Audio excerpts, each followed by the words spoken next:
you were discussing the portion of the events that you didn't feel was accurate with respect to the confrontation when y'all got it on. Right. Okay, so they jumped you, right? Right. You get taken out by the cops. In your story that you told to Fruit, you said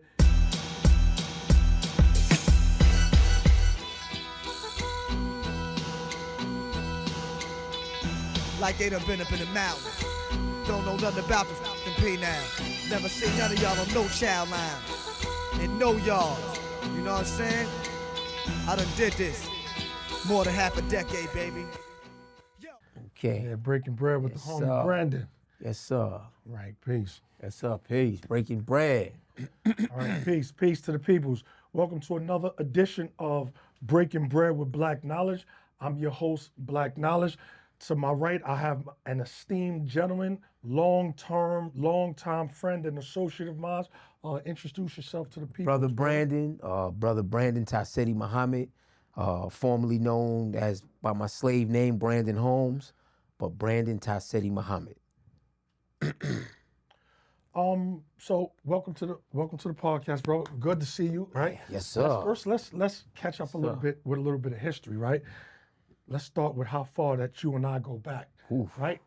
I first met you, I believe it was either late 88 or early 89, Elmira Correctional Facility, right? You was introduced to me by my co-defendant, Big H. Yes, sir. He told me that you and him were on the island together in a fall building and that you were a solid brother.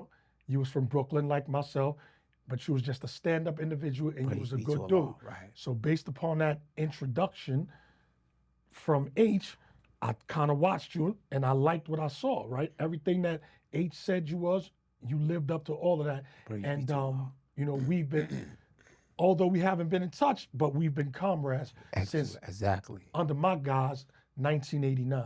Yes, sir. 1989 is accurate. That's 'Cause accurate? I came up north July 89, and we were in Elmira population together. So I met you probably like July, August 89. Wow. And that don't even count, just for the record, that don't even count going back to my boy Scotty from other Cody, Sumner that Small used to Cody. tell me about you. Then my boy Drayton that I grew up with, that he's from East New York, but he also got family in Sumner.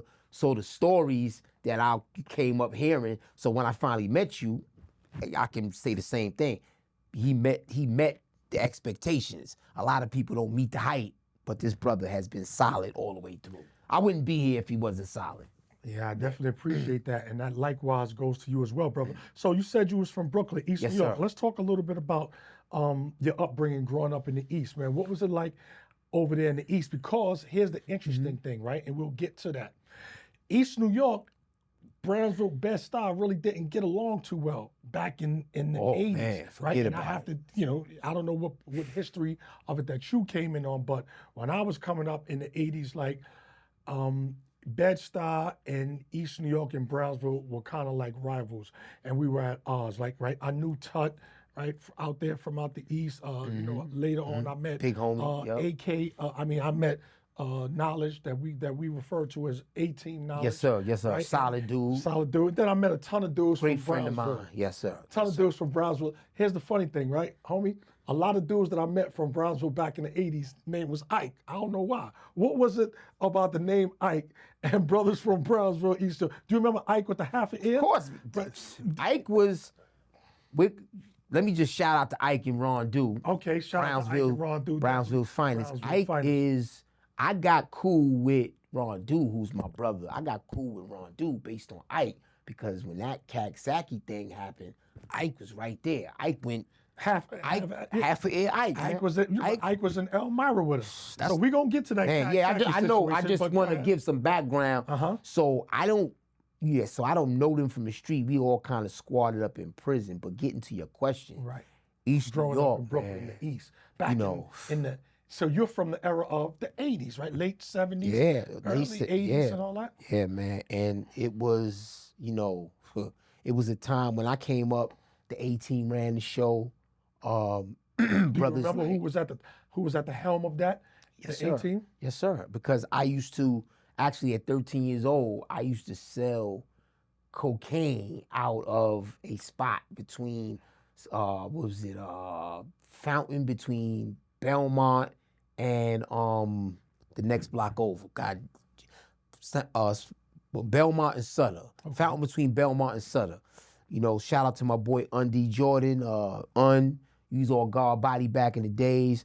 And, you know, we was selling coke, you know, because the 18 ran the show. So if you wanted to get any money, you had to kind of Come up under if the you wasn't umbrella. messing with the Plaza dudes, which is where I'm from, but I didn't really, you know, I didn't really deal with them because they looked at me as they saw me growing up, so they didn't want to give me no kind of burn. Right. So I had to go and make my, go get bread.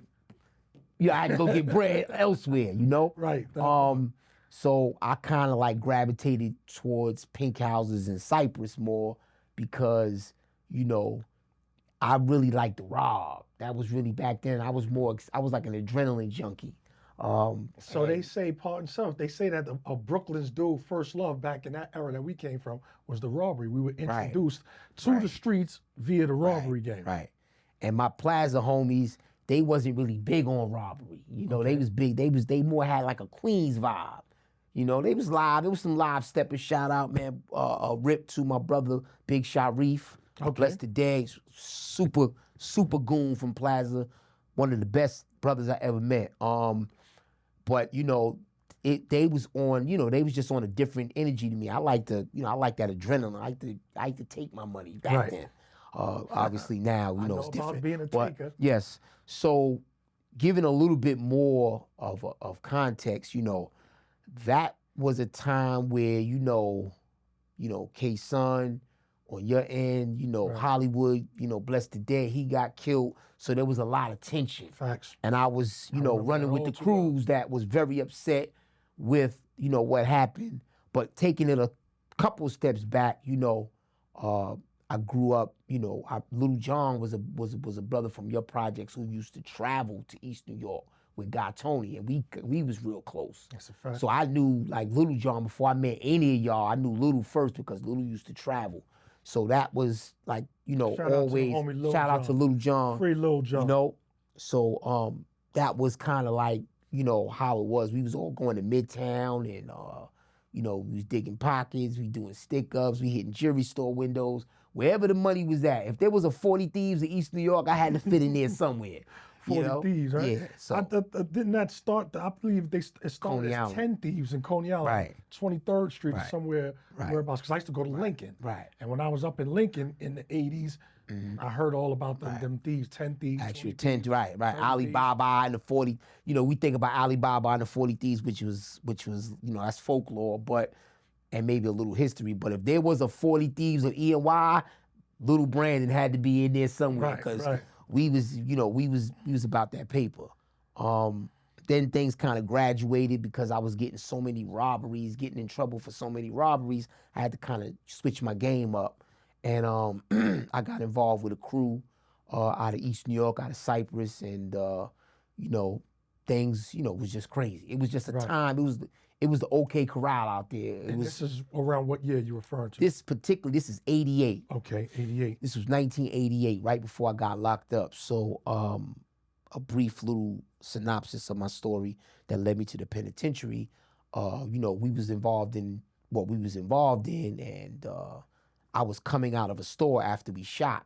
I had the gun on me. And the security guard, you know, he thought that I had stole something, but that's not the case.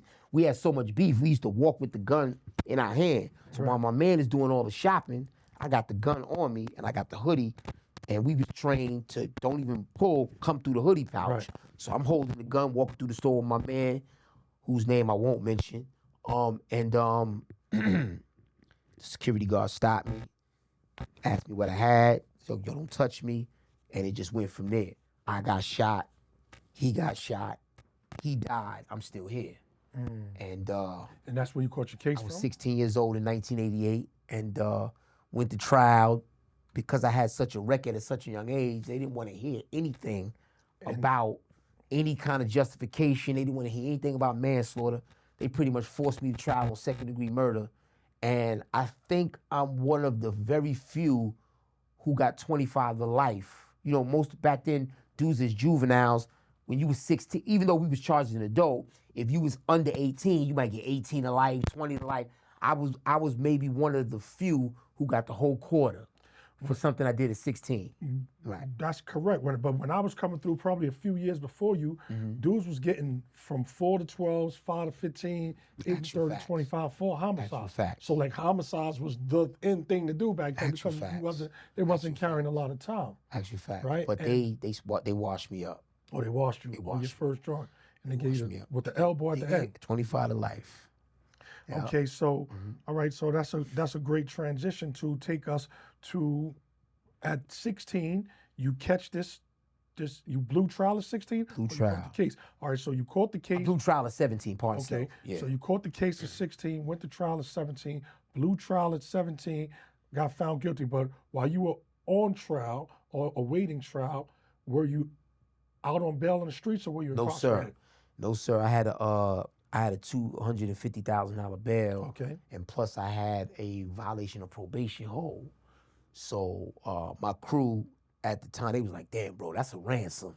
There ain't no bail, that's a ransom. Okay. I remember that talk very well. And but of course the brothers did take care of me. They was looking out for me. That's what it was. It was a $250,000 bail. I couldn't make bail. I'm on the island for 16 months. Couldn't even go to the mods. They kept me between 3 Main and 4 Upper. And that's where I met the younger version of your crew.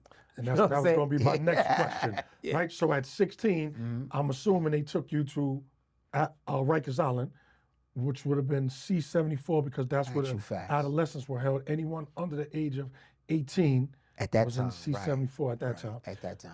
Okay, so let's talk a little bit about that. Like, what was your first time like going to the island at 17? Oh, 16. 16. 4 months into my 16th year on the planet, I was on Rikers Island. And it was a scary thing. Even though I've been through Spofford and all of that, it was scary. But I was determined not to take no shorts. I was determined. And I had one leg.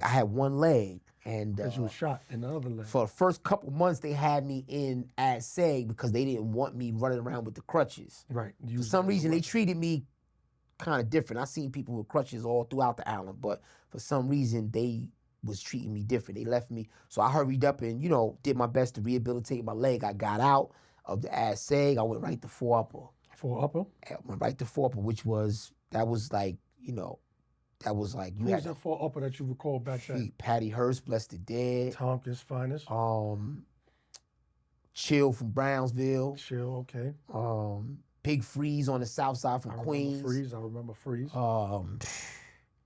Man, wow. My son Marquise from East New York. Yeah, I know Marquise as well. Primo from East New York.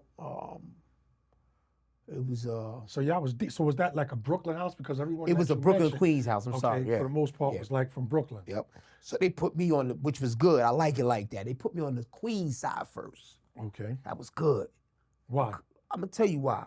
Because what was happening a lot was that people were living off the strength of where they were from, and they wasn't getting tried. Okay. And I think that tests determine, the strength of somebody's will. Ali couldn't say he was the greatest if he didn't go through Frazier and Foreman and all that. So right. I went to the Queen's house, and they was having dudes going to breakfast and giving them the fruit. Wasn't going for that. Look, I going to breakfast 3 a.m. and I'm giving you wasn't going for that. And there was a brother named Chase. He tried to take my head jacket, and I pounded him out with one leg. Right. Whoops. Okay. So let's speak to that. Speak to the attire. What was the attire like back then? Because when you see prisons, movies and shows, you see everyone in jumpsuits. Explain how it was like for you back then and what was the attire? Great question. Back in '88, you could wear whatever. Street clothes. Only thing when you go on that visit, you had to have that jumpsuit on. Nasty jumpsuit. Yeah, hated that. But outside, so You right back into your clothes. Fresh, like you in the Yup. streets. So, dude, I'm sitting in the day room watching TV. My leg is not still not good. And dude, like, pull out on my neck, like, yo, take the jacket off. I had a head suit on, take the jacket off. So I'm like, all right. You know what I'm saying? I'm like, all right. So I get up slow because he got it on my neck. What do you have, the razor? Yeah, he had a razor Okay. on his neck. All right. He had a razor on my neck. So I'm like, all right, man, no problem. I get up and I act like and I pulled away and rocked him. Boom. And we took it to the Zanzibar. We used to call it Zanzibar was the corner in the day room where you shoot 5. And they was like, let's shorty fight. And I smashed him out. So they respected me from that. The Queens dudes in the house, they respected me. And ironically, it was a Brooklyn dude from East New York that tried me, but he was from the other side of East New York. Didn't know who you was. Right, speaking to how fractured we were and are to this day. It's like this side of East New York don't mess with this side, and Same thing. projects don't like projects don't like different projects. So that kind of energy. But I rocked them, and the brothers, they gave me respect. And then, bless the dead, my boy EB, Ernest Brandon from out of Queensbridge, super young dude, goon, man. And we teamed up. I now went on the like maybe a few weeks later, I went on the Brooklyn side, and You went on the Brooklyn side by the request? north side. Or they? No, they was just like, yo, man, come on, man. Right. Like, cause they was already trying to tell me to come over. I was like, nah, I'm chill over here. And then he was like, yo, come on over. And then EB, who I knew from Spofford, he begged me to come over, so they ended up pulling me over. And I went over there, and then we was wilding over there. So let me ask you a question. You said there was a Brooklyn Queens house, Brooklyn size, Queens size, right? Mm-hmm. I've seen a lot of videos, podcast shows where dudes talked about the tensions on Rikers Island, particularly in the 4 building with respect to boroughs. Did you see that? Did you see tension between the boroughs, Manhattan, Brooklyn, Bronx, Staten Island, Queens? Could you speak a little bit to that? Actual facts. So when it came to 4 Upper, there was no tension. Dudes respected Freeze. Big Freeze from Queens. I didn't really know him like that, but dudes respected him. It wasn't too much tension like that, especially when he was there. But there was a lot of tension with Mod 8. It was a brother that ran Mod 8. I think his name was Ron Dew. And I knew him, I think, from Spofford as well. I think his name was Ron Dew. From out of Brooklyn? He was from out of Queens. Oh, Queens. Mod 8 was a Queens house. Okay. And the Brooklyn houses, particularly 4 Upper, we looked at them dudes as soft. And so it was a lot of tension. And a lot of Brooklyn dudes wasn't really, to my knowledge, wasn't really living down there the way that they was living in other houses. Like, you go in that house and dudes wasn't really, you really have to like bust heads to live there, and more than likely they would jump you and get you out. But in the big yard, we ran the big yard. Okay. And in the big yard, I When remember. you say we, who are you referring to? Brooklyn. Okay. And I know we're gonna talk a lot about that Brooklyn brotherhood, which was crazy. So I'll let you kind of navigate it into that. But in the big yard, Brooklyn really had the numbers. And I remember in particular, like, dudes was getting ready to get at Ron Dew.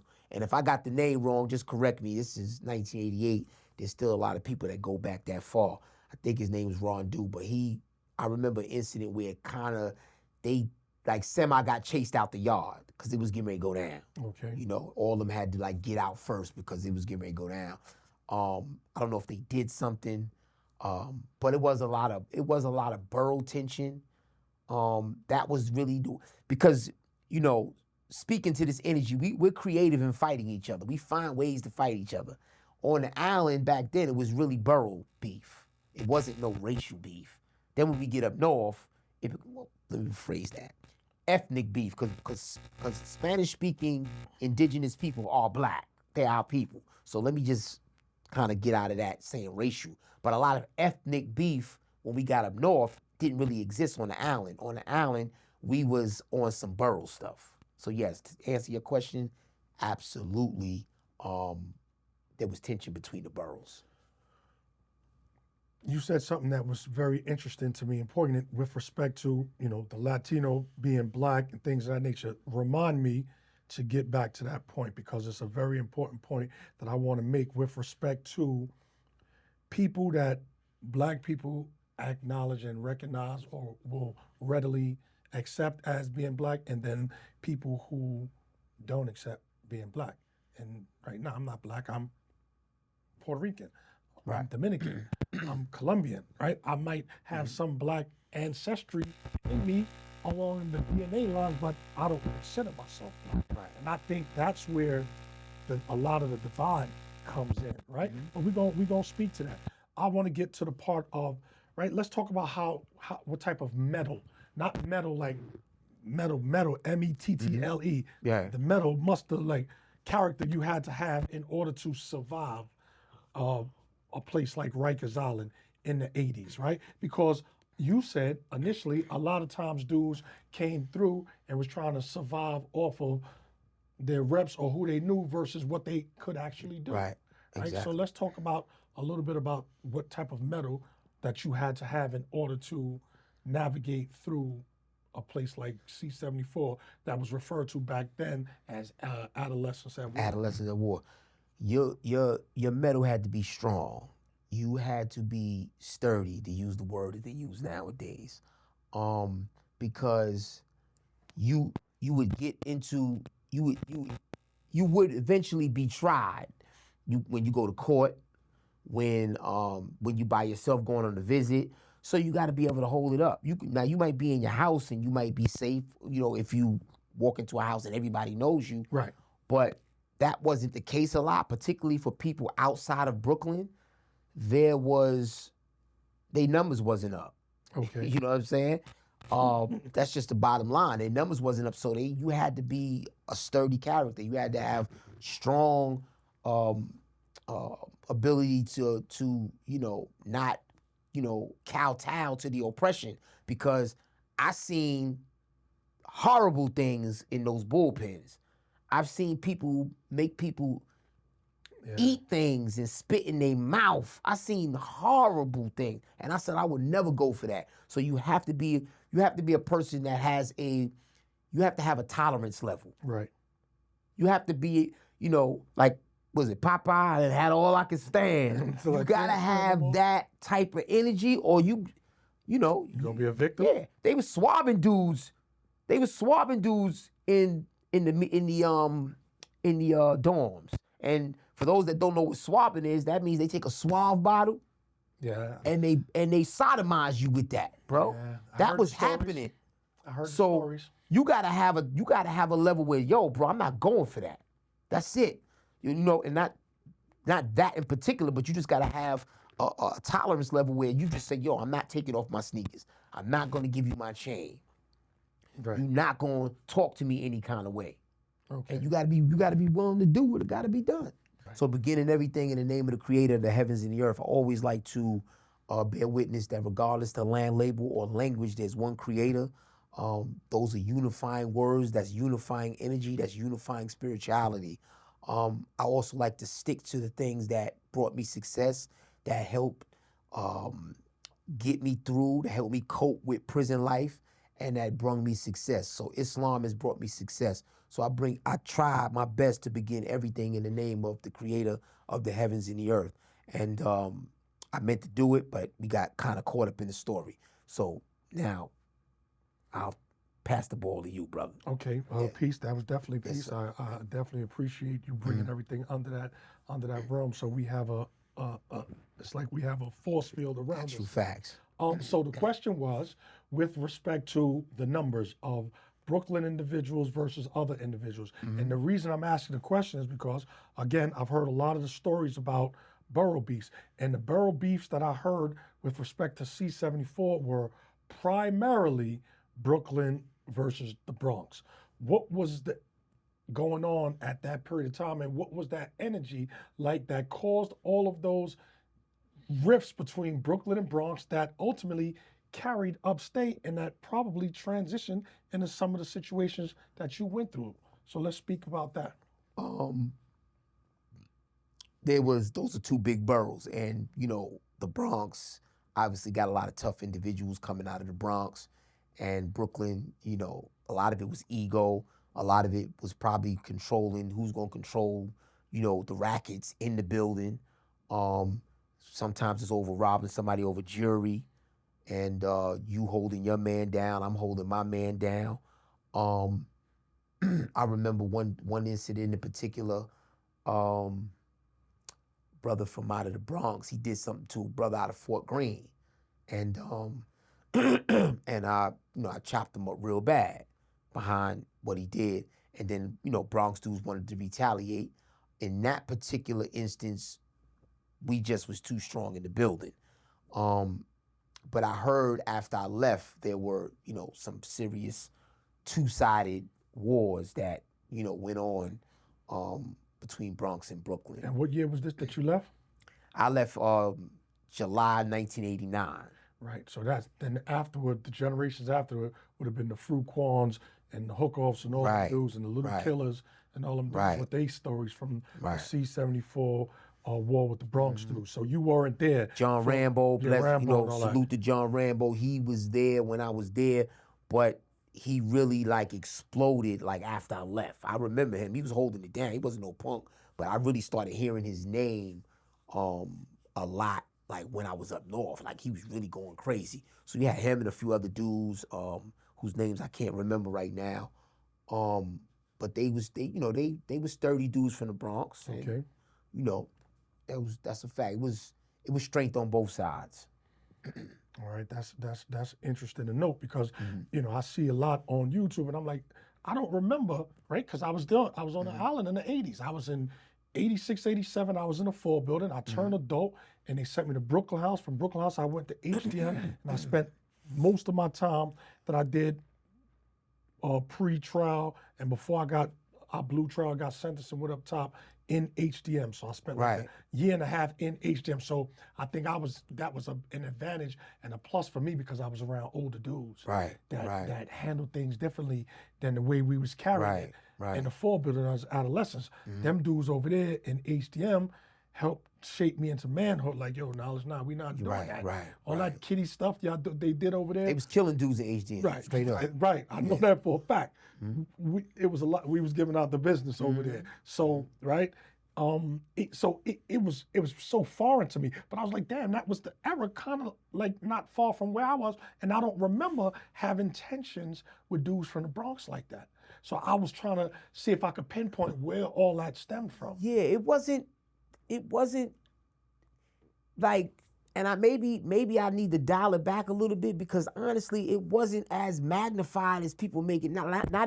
I came through April 88, I left July 89. I mean, there was a couple of incidents, but it wasn't really that was the main thing. A lot of stuff was over drugs, who gonna control the rackets, he got a chain on, can he hold it down? Right. That's mainly what I remember. You know what I'm saying? So yes, there was a little bit of borough tension and a lot of it, like I said, it happened, I was hearing about it after I left, but it was just mainly, it was really about, man, can you hold it down? Right, can you hold it down and can you stand as a man, right?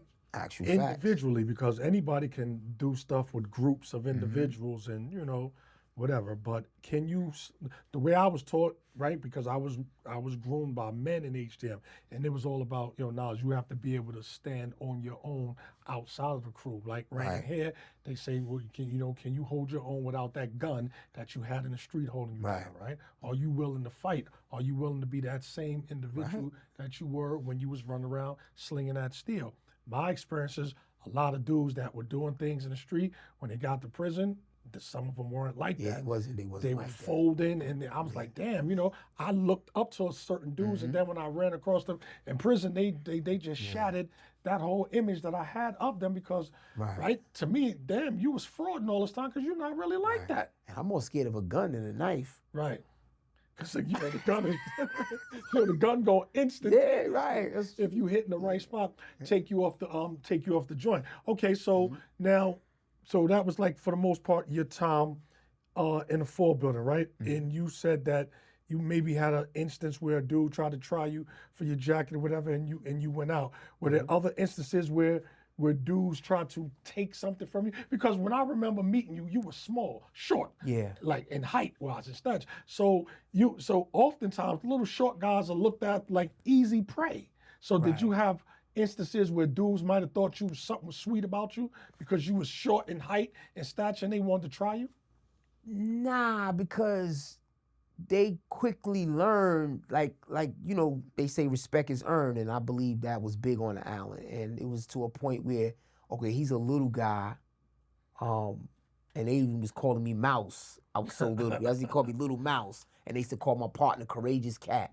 You know, that's gonna take a lot of people back in the 4 building days. But no, it was a lot. It was a lot of respect because they knew I had heart. They would be like, "Shorty got heart," and I just wasn't. I mean, I was scared, but I wasn't paralyzed by the fear. Fear, correct. I was scared to death. I used to always feel, whenever I got nervous, I would feel a pain shooting in my leg. That's when I knew I was nervous. But nobody knew that because I knew how to manage fear early on. Right. But yeah, I was scared to death. I'm not gonna sit here and be telling no tall tales like some of these other guys do. But I just managed it, and I knew early on that people were like dogs. How so? They smell fear. And if you exude it, they're gonna play you. If you can't look them in the eye and square your shoulders up and let them know I'm ready to go wherever you wanna go, and that includes police, because I don't know this new era, they don't fight the police. We used to fight the police on the island. I don't know where this stuff coming. You know, when people, people get into something and they just stop because the police come or the police smacks them and they, nah, bro, that's not the energy that I used to always tell the police in the 4, yo, don't smack me. And they would do it anyway, and then we fight. Because I had a big thing, like Big Bar, the police named Big Bar, he was no joke. Listen, I'm wrong. You can punch me in the chest. I'll take a shot to the chest, but don't smack me like no girl. I had a big, fetish about that, like a pet peeve about that. Don't smack me. I'm not no chick. And I would fight the police behind that. So I'm just saying that to say that, this thing about not fighting police and you're only hitting your own, and that wasn't the way I was trained. You brought up a beautiful point. I got a bulletin stuff over here for you. Yes, sir. But you brought up a point about the correctional staff, right? Let's speak to that, because a lot of times when dudes tell their stories, a lot of stories get, with respect to Rikers Island and in time, whatever, a lot of stories regarding those guards are left out, right? In your experience, were the guards on Rikers Island in C-74 while you were there, were they brutal? Facts, yes. Were they assaultive? Did they like to assault people? Were they doing things without provocation? Give me some of your experience and your interactions with the guards. The reason I asked, we'll get to it, because I heard one of the interviews, I think you spoke with a correction officer by the name of Ebron, right? But we're going to get to Ebron. Yeah, he was an exception to the rule, yeah. Right, but let's talk about some of your experiences with the correctional staff. This dude, Dep Kozak, white dude, he was a deputy warden. This is just one that really sticks out, because that traumatized me to this day. He was a white dude, and we was coming back from, I think, either the cafeteria, AKA mess hall, for those that don't know, or wherever we was coming back from. And I wasn't doing nothing, bro. And he pulled me and another dark-skinned young man off the line. So I think it was racial, honestly. And he pulls me over, and he starts searching me. And he just grabbed my joint, so I pushed off and hooked. You know what I'm saying? I don't care about you being no debt. And they beat me all the way to the clinic, bro. And it's my own kind. And I was no. I gotta speak. I gotta get this out, bro. Because this is something that that hurt me so much, bro. Because I was crying. I'm not gonna lie for the kid. I was crying because I'm like, not because of the pain. Right. I'm yelling out like, yo, this dude violent. I kept saying, yo, this dude violated me. He violated, and they just beating RoboCop and Rivera and all them big they beating, trying to please this dude. And I'm trying to yell out, yo, he violated. You know what I'm saying? Meaning he sexually assaulted me, bro. Why would you pull me off the line and then just go right in my joint? You know what I'm saying? Who does that? Weirdos. So they beat me all the way to the clinic, bro. That's the worst ass whipping I ever had in my life, bro. And that hurts me to this day. I've actually talked to my companions over the years, and to this day, it gets me mad, bro. Like if I seen that dude, I probably put him down, and that was maybe like almost 40 years ago. That's because that shit. Trauma from that situation. Yo, bro, like, lives with you. That's a thing that people don't want to talk about. They want to glorify this prison stuff, right? And they don't want to talk about how we've been getting Robert Brooked. I turned him into a verb. We've been getting Robert Brooked. They killed Robert Brooks. Well, we've been getting Robert Brooked ever since I could imagine, on the island up north. And it just hurt me, bro, that they beat me all the way to the clinic, bro. And it's my own, all of them was my own kind. All of them was indigenous people. So that's one that sticks out. And I just wasn't having it from nobody, bro. I was fighting police. I was fighting, I went 5 minutes with the police in Bing. You know what I'm saying? But they tried to, my pops came to see me. And this is another memorable one. And they playing with my visit. I'm a little guy, so I had more problems with the police because of my height. They wasn't respecting my size. It wasn't the justice impacted individuals, my so-called fellow inmates. It was the police. They used to be trying to slap me and bully me because I was a little dude. And this dude just burning me. Like, yo, my pops came to see me and you got me waiting. So when they let me out, I hooked off. And me and the police was fighting. They let me and the police fight for a while, then they jumped me, but they respected me after that. May Allah be my witness. They respected me after that. And they was like, then the police now they want to know, why did he flip out like that? And the other police said, because you playing with his visit. See what I'm saying? So you got to make your mark with them too. But I got a little excited, but part of self, but you know, you kind of relive some of these things and stuff. I mean, bro. Listen, you can get as excited as you want because, you know, we rehashing and going down memory lane, and not all those memories are going to be positive, brother. They ain't none of them right? ain't much. Whatever it takes for you to get through it, then let's get through it. You said that we were talking about the correctional staff, and then I mentioned the name Ebron. Shout out to my pops too. Yeah. Okay. You said Ebron was an exception to the rule. Why? And what do you mean by that? Because he was humane, bro. He treated you like a human being. And that's all really I wanted. I didn't care nothing about the little other trinkets and whatever. Ebron came from where we came from, and I'm actually in contact with him to this day. I'm in contact with a CO because this dude was humane. Former CO. Former CO. He's not a CO anymore, but this dude was different. He would stop brutality from staff. He just was different. He was a fair dude. He's from out of Brownsville. Shout out to Ebron, CO Ebron. Official tissue, man. I never seen him while I was on the island do no kind of police shit.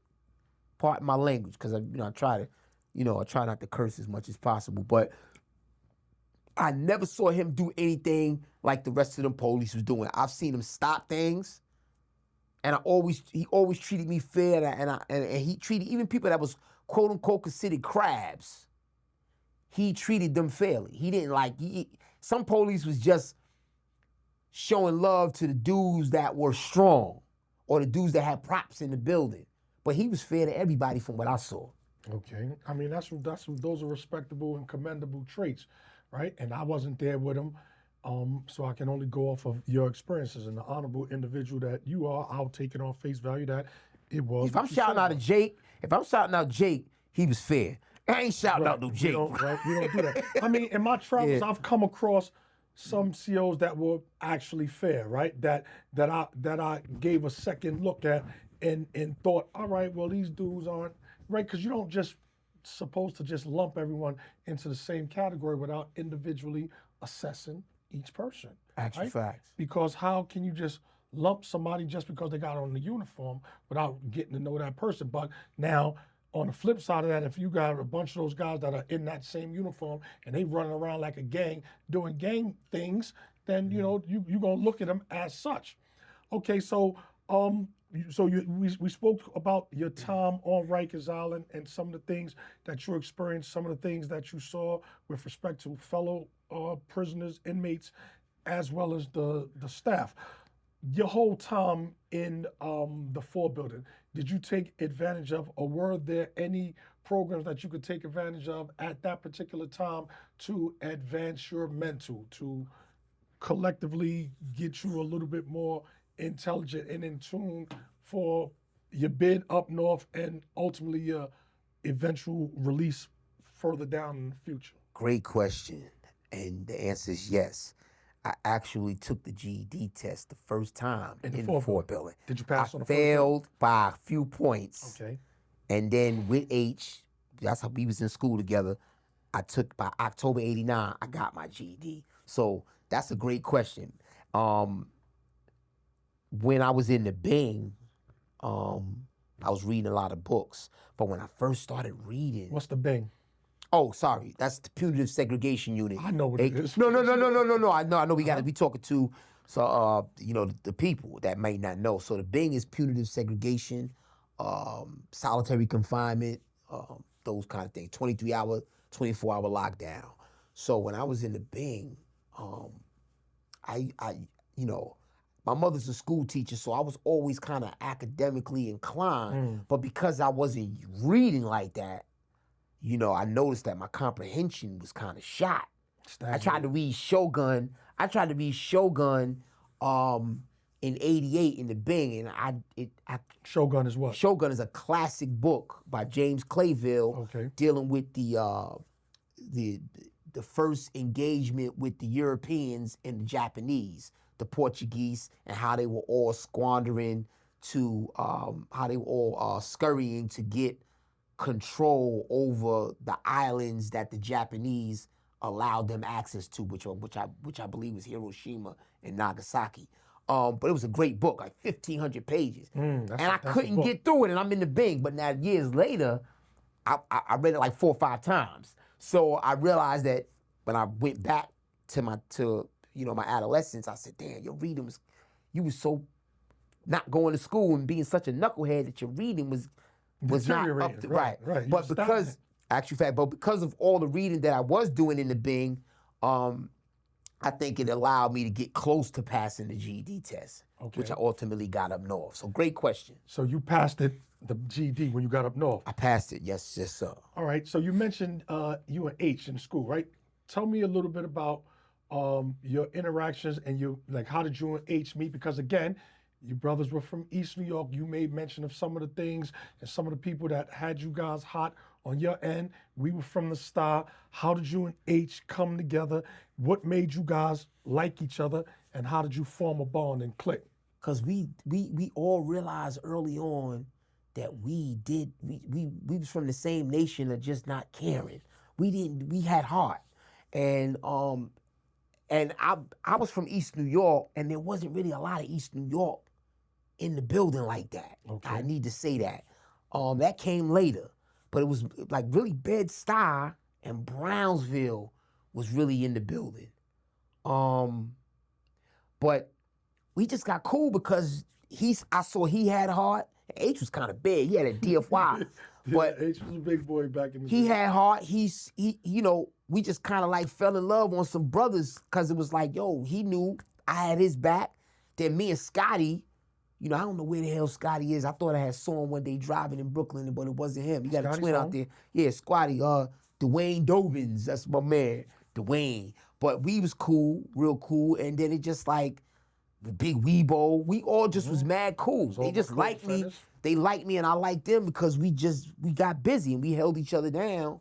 And it was just a bond formed and then it traveled up north. So great transition. Speak to that bond, right? What is it about being incarcerated with men when you formulate a bond? What makes that bond so long lasting, right? Because the bond that you have with your comrades that you've had since the early 80s, you still have to this day.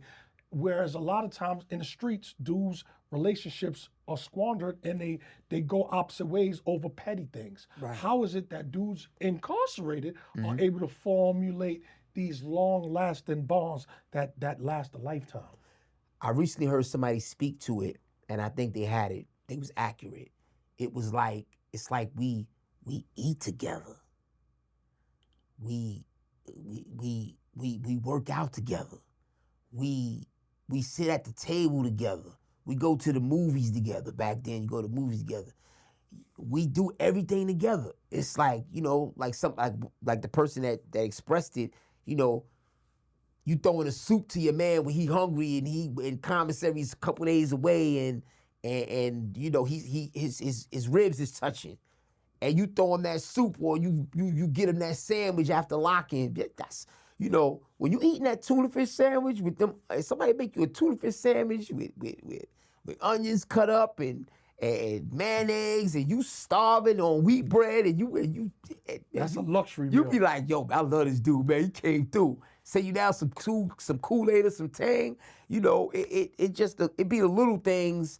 Prison magnifies the little things, and a lot of people bond on those little things. And you know, besides eating together, y'all fight together.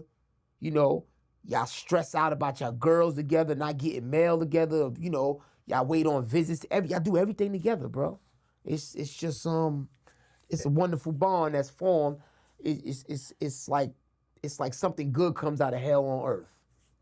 Right. A rose grows in the concrete of whatever city that it grows in, right? A rose bursting through the concrete and blooming. That's a beautiful thing, right? And so that's funny too, because that kind of coincides with what we have right here, right? Yes, sir. The first part, breaking bread. And so a lot of dudes, right, didn't understand, and I still think they don't understand the concept for us, dudes like us, of a similar mindset of what breaking bread means, right? For me, breaking bread are some of the things that Brandon alluded to, where you eat with a person, right? You hold a person down while they go into the shower. You standing outside with the gun to make sure they good. You fighting with a person. You getting educated with a person. You reliving life experiences. You stressing over not being free, missing your family, your loved ones, children if you have girlfriends, whatever. So that's what breaking bread means. And so what's so interesting about it is that certain people would ask me, well, Knowledge, right? You a stickler on like no rats and these type of individuals. Would you ever break bread with those type of individuals and interview them or bring them to your show? And my answer to that would be a resounding no. And the reason that it's a resounding no for me is because breaking bread is a serious concept to dudes like us. Because breaking bread is like inviting someone into your home. Where you lay your head at and your family lay their head at. Everybody's not gonna make it to the home. They're not gonna get invited to the home. So to me, breaking bread is serious because I know that if I'm breaking bread with somebody, I consider them to be a comrade, somebody of equal status to me that I would ride for in any situation. Right? So no, everybody's not gonna be able to come up here, right, and break bread with me. And on my show, right, when I do it up top, I cook. Right? What I look like that's what I was getting ready to speak to. And making food. Don't eat with anybody. Right, exactly. There you go. Everybody don't sit at the table. I was waiting to say that, and I had meant to comment on this when I opened up about how important breaking bread is that you eat with a person, you cook with an individual. If I cook for you, and I used to cook, I cook for you, I gotta have some kind of love for you. I'm not making no bowl. Right, you ain't no herb. And it's about trust. This is about trust. Speak to that, homie. Because if you cook for me and I'm not watching you cook, you could poison me. You could be unhygienic. There's a whole lot of things that come with breaking bread with a person. If speaking about my man JT, love that brother, right? We break bread. I never worried about him making my meal if he cooked for me or making a sandwich for me. This is trust. Then there's people that, hell no. But I know you probably heard some of the Southport stories. Absolutely. Dudes used to make pies, right? This is how sick we become, right? Dudes would make pies. They make it out of bread. They get fruit. They take fire, right? And burn the bed. And burn under the bed. They scrape the bed, all the paint off the bed, right? And they make pies. Yeah. Very ingenuitive individuals in prison. Yes, sir. Out of desperate situations, it inspires creativity. Right. And facts. They would break the bread up and turn it back into its original state to like a dough, right? Make a pie, fry it and everything, butter. They say, yo, send your butter down, right? Then they get into an argument, right? Then they get into an argument with the individual on the gate, because Southport at one time you couldn't get at each other, so now y'all arguing on the gate, which the gate is the front of the cell bars, and now y'all telling each other, S my D, S suck my dick, and blah, blah, blah. Yo, that's why, yeah, that's why you having my baby. So what this dude is saying is that he put jism, he put sperm in your pie. So you got to be very careful. And that's a horror story that I'd like to save the people, but you got to speak to how important this concept is. You have to be able to trust the individual that you eat with and have cook for you. That's a fact, which is why I won't break bread with just anybody, any particular type or caliber individual. You have to be of a certain muster and certain type of individual to break bread with Black Knowledge, right? Obviously, you're one of those individuals because you're here. You mentioned one of the comrades, one of the long-term comrades, the homies JT. We're going to get the JT because JT is pivotal and poignant in the situation when we get to Coxsackie. As well as my up north development and being able to defend myself at a maximized level. And so we got to shout him out. You know, that's my comrade, and, you know, we was together, and, you know, we did a lot of things together, and, you know, we're going to get to the brother JT. But so, okay, so let's talk about now when you're preparing to transition to go upstate, right? You were found guilty at trial. Yes, sir. You got sentenced, right? How long was it before or after you got sentenced did they send you upstate? What was the process and where did you go to first? Okay, good question. July 27th, 1989, I was sentenced to an indeterminate term of 25 years to life. By July 10th, I was on the bus. So it was about, When you say the bus, you referring to? The bus to transport you up north. So it was about, the wait back then was anywhere between 10 and 14 days. If you didn't have anything holding you up in court, between 10 and 14 days, you were up north. Okay. So I went to Elmira, population. Excuse me, no, I'm sorry. I went to Elmira reception. Okay, yeah, that's right. There we go. Mistakes shall not exist, and when they do, we correct them quickly and fastly. Let's get to it. So yes, so I went to Elmira reception, and that was. What was that like? Talk about that because I talk about this because people, these youngins and the YNs, they need to know about this. Pay attention, you. This is for you guys right here. It's the most degrading. Great choice of words. That you could imagine. How so? They cut your hair. You're being treated like cattle. You know, you going through everybody. You being strip searched. You got to show this man. Now, I don't even know what my own butthole look like. This man know what my butthole look like. You got to bend over. You got to spread your butthole for this man. Get fully naked and you got to bend over and spread your behind. Then they spray you with God knows what. Yeah, they spray you with God knows what. They force a haircut on you unless you have some kind of religious exemption. What type of haircut did they give you? They gave me the baldy, bro. I was waiting for you to say it. People want to know what kind of cut you got. Did you get a fade? Did they fade you up? Bro, point you up sharp? You tell them devils up there that you want a fade or you can't cut. Man, they probably kill you, man. They so caught up in that oppression, man. You getting. I think they gave me maybe a 1.5 against the grain or a ball. I think it was grain. I think it was like a 1.5 against the grain, which is really with a triple O blade. Yeah, right. So like they just violate you, bro. And everything is designed to that long bus ride. It seemed like forever, man. I was in pain. I was, because Elmira is where located. Elmira is in Elmira, New York, which is Chemung County, which is about 4.5 to 5 hours from New York. Rikers Island, okay. So, and then I'm. And how was you on that bus? What was your conditions on that bus ride from the Ford building going up to Elmira reception? Yeah, you good at this, brother, because you definitely catch all the details. So you wear your clothes up north. Okay. And how did you go? Did you just sit regular on the bus, or did they? No, that's what I was speaking to a second ago. So you're shackled up, and it was just. Full. Now you got the way up north do it, and then like Rikers Island just handcuff you. Right. If my memory's right. Correct. But now you going up north, they shackle you, and you shackle in front. You got the belt. There's a lock box. They said an inmate designed that. Yeah, they said. I heard that too. I heard the same thing.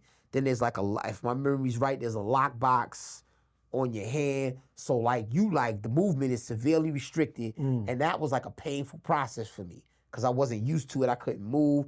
And Were your feet shackled? yes, sir. Did you have to shuffle? You had Yeah, to do you had to like, the I had to shuffle walk? like, yeah, I had to like, you know, to walk off the bus was crazy. You know, you got to like, you had to kind of like get yourself acclimated to moving with those shackles. But I think I might have been shackled to somebody. So I think that it was like, yo, 1 foot, yeah, left 1 foot. foot, we kind of coordinated Did it. you have to tell the person, yo, listen, we're going to start with the right, or we're going to start with the left, and we're going to do this in uniform as opposed to falling and stumbling all over the place looking goofy? Well, I'm sure I did. I can't remember that part. That, for some reason, that's kind of blurry. But I do know that what I remember is the immense pain I was in. And I couldn't wait to get those shackles off me. And then when those shackles got off me, it's like, you know, all the nonsense starts. You seeing all these different kind of people that you never saw in your life, Europeans. They don't look like they like you too much. And then it's just dehumanizing, degrading and dehumanizing. You got to get stripped, frisked. They take you only, back then you was only allowed a very limited amount of property. Like maybe some pictures, some mail, and maybe a religious book. That's all I remember. You didn't have a whole lot that you was able to retain from your pre-conviction. Legal work, Yeah, things of right. that nature. You had your legal work and stuff like that, you know. But you know, they search your property, go through your belongings, and it's just it's a concerted effort to let you know that you belong to the state. That's beautiful, You know what I'm beautiful saying? transition because, and I was going to ask you, did you experience this as well? Because my experience, right, when I left HDM and I went up north to Elmira Reception, to bring it up to date, it reminded me, or up to speed from back then, it reminded me similar to the movie Life with Eddie Murphy and Martin Lawrence. When they got off the bus, you had those big, like redneck type individuals Yeah. giving you their spiel. Yeah. Right? Oh, the gun line and all this. Did you experience that? And if you did get that spiel when you first got the Elmira Reception, do you remember some of the words and the tonage that they used when they told it to you? No, I don't remember the exact words, but I remember the energy I felt. I remember the fear. I remember there's two emotions that was real palpable. It was fear, and it was hatred. And I knew I hated them, and I could see they hated me, and I knew that I can't remember any grand speeches. I do remember the Clinton speech, but that came years later.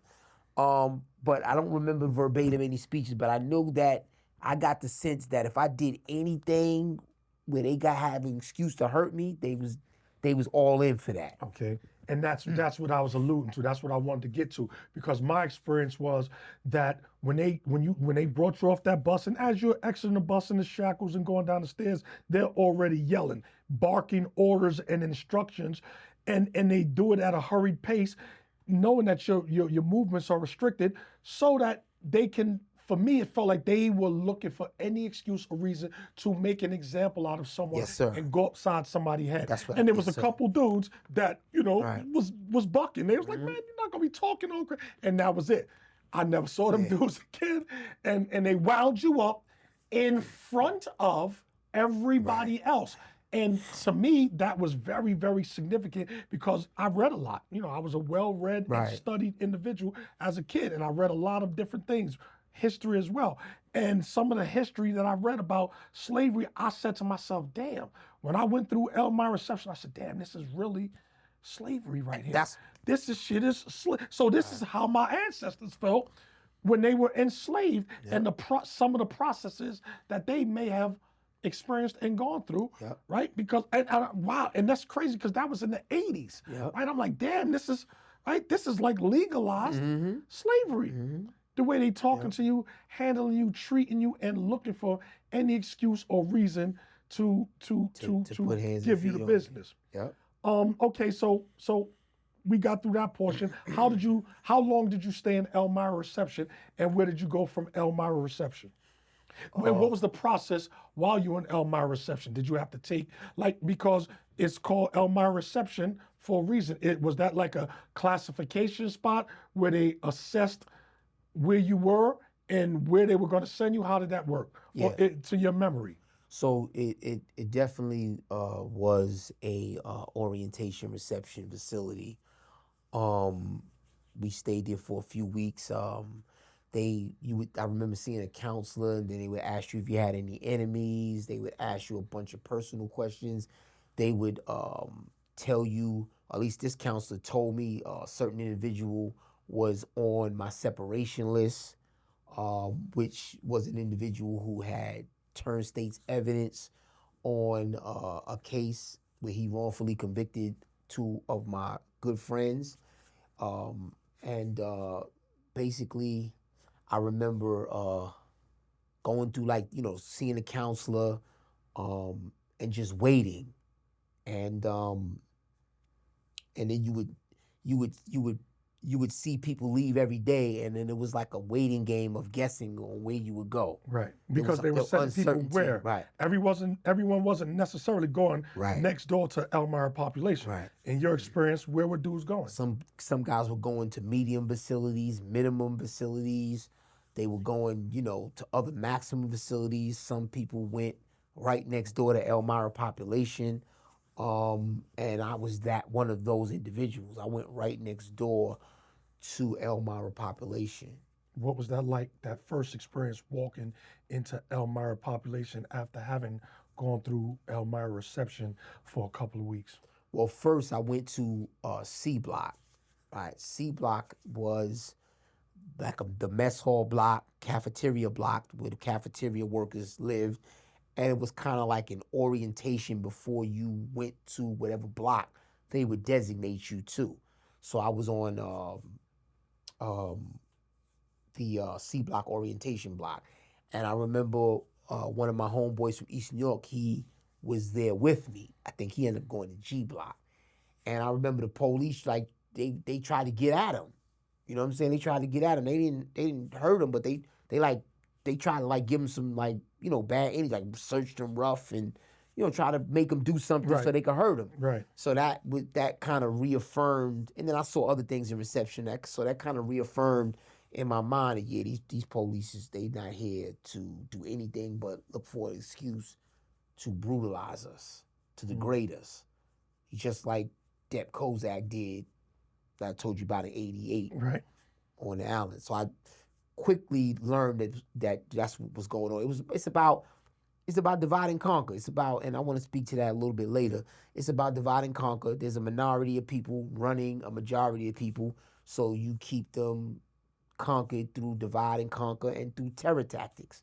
So they would instill fear. Every chance they got to instill fear, that's what they did. So I stayed maybe about a week or so in C block orientation. I want to take a step back just to say that I was fortunate and blessed to be on that bus going up north with knowledge from the A-team that you spoke about earlier, Black Knowledge, the other Black Knowledge, A-team Knowledge. I was on a bus with him. He was going back up north, and I was on the bus with my man Webb, who I know from the street, East New York. Shout out to Big Webb from East New York. So they had already, Knowledge was already up north, and he was returning. I think Knowledge had an 87 number. And Webb was on his second or third bid. I believe it was his second bid. So they was already schooling me on the bus. They gonna do this. So that kind of like prepared you. Yeah, prepared me. So now fast forwarding, so from C block, I go to I block, which they call Iraq. Right. I was in Gucci block, G block, we called it Gucci. Right. I block was Iraq. Talk about it, homie. So now we get into it. G block, I believe, they call it Germany? No, we called it Gucci block. We called it Gucci. Okay, all right. I thought they had a bad name for it. Okay. But Iraq, that's what they called it. But then when I went in the block, the very first thing somebody said to me was, "Welcome to Vietnam." So I'm like, Vietnam? What, were you on the flats, upper level, upper tier? I was all the way up top. But when you first come in, I block, you on the flats, and then you got to go upstairs. But it was a porter that was right there, like right. He was on the tier right above the flats. The flats is the bottom floor, and he was like, "Welcome." It was I think it was a couple of us. He was like, "Welcome to Vietnam." I was like, "Damn, Vietnam." I know a little bit about Vietnam because my pops was in Vietnam. Right. I said, "Damn." So I get up to they send me all the way to I-832. I still remember the cell. I block 8 gallery 32 cell, all the way up top and all the way towards the back, right? It might have been about 40 cells on the unit, and I was in 32. How significant is that with respect to the placement of the cells? Where you go, where your cell is located, how far away your cell is from the front of everything. Let's say you said it was 40 something cells, you were 32, that's damn near 3/4 of the way towards the end. What's that like being all the way in the back like that, knowing that if it go down, you know what I mean? It's a lot of land to traverse to get the safety. Great question. It immediately put in my head, first of all, there's no going through the back. I'm in 32, it's about 40 cells. So the back is closed. That's only for police. So if you in a jam, you gotta fight your way all the way to the front. And the galleries are narrow. Very narrow. They're very narrow, and like people could throw things at you. They could stab you through the gate. It's and you quickly realize that, okay, this is crazy. And I remember the first time walking down I was like, yo, this is different, you know. And fortunately, there was like guardrails. I hope it was like like a guardrail where with a mesh type. We couldn't throw somebody off. Right. If my memory, that was they got smart enough. I guess that must have happened enough where by the time I came up in '89, they had like a cage up there so you couldn't just throw. But it just looked crazy. It was clear that you was in a dangerous situation. It was very clear, and it was clear that you was in a place that you didn't want to be. What was the energy like in our block? Because I know when you walk in, you can sense it. Yeah. You can hear the noise. You can feel the vibrations and the energy of the different people. What did that feel like to you? You know, everybody getting on the gate looking at you. Seeing if you were suspect. Somebody, looking to see, they looking to see fear, they looking to see if you an enemy, they looking to see if you their man. All attention is on you walking down the gallery. It's not a good feeling. Like I said, the configuration of the gallery with all the people standing up. I see Big Ears was on the gallery. I didn't know him at the time. I see all kinds of big looking, big intimidating looking, bro. Shout out to the homie. Shout out to Big Ears, Slicker D. He was on the gallery. That's where I met him. I just see mad. It was just mad. And then I was still a little guy, so dudes was mad. Man, like only dudes is big. It's like, but I had the joints on me. That's why I forgot to tell y'all. I came up north because at that time they let you have a limited amount of property. So I had the razors. I had a bunch of razors in the Irish Spring soap. So then I would shave it to make. So I was right. I was good. Like I think I came up with like maybe 4 razors. So I was good. I gave one to my man, and I had 3. So I had some security.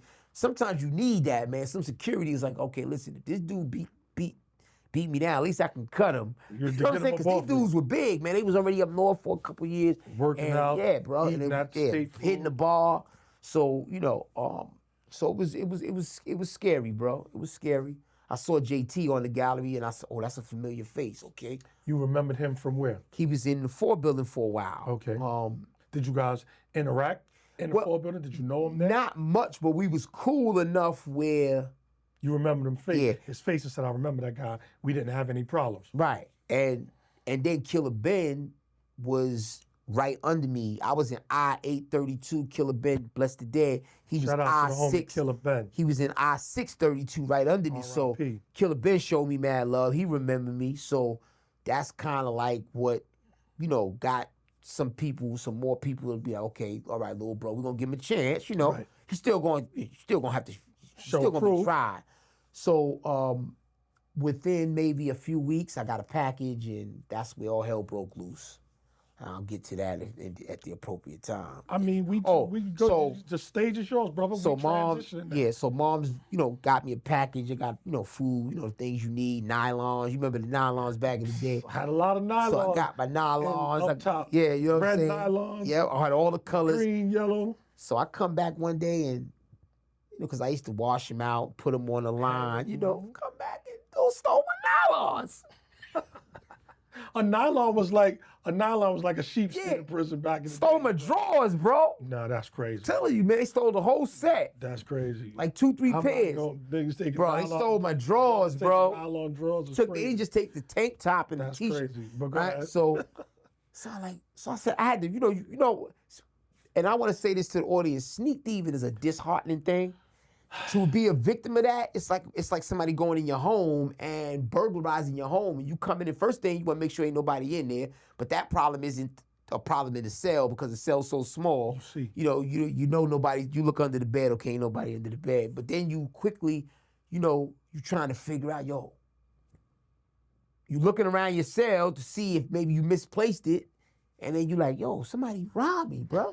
That's a heavy thing when it settles in, right? Yeah, it's that. Speak to that. So it was a sinking, like, you get this little, like I told you, when I get nervous, I used to feel this pain shoot through my leg, and you get a little sickness in your stomach, like, oh man, these dudes robbed me. I can't believe this. So now I'm like thinking about what I'm gonna do. I said, I know that, and I'm really nervous and feeling sick because I know I'm gonna have to get busy. You got to do something. I know that because I know it's a test. Right. If I would not have done anything about that, then next to you, who the hell knows, man? Dude might have been trying to make me a girl or something. Right. You Because that's found what they candy right. bars on, yeah, on your bed when you know what I'm saying? came back. Because there was mad old timers. There was, A lot of Elmira was game. there was old timers there. That was, that was a different age. They sent a lot, Lifers. and they were older dudes there that had 15 years and stuff in like that. So, me and JT by this time we was kind of cool. So I was like, yo, bro, dude snuck me, man.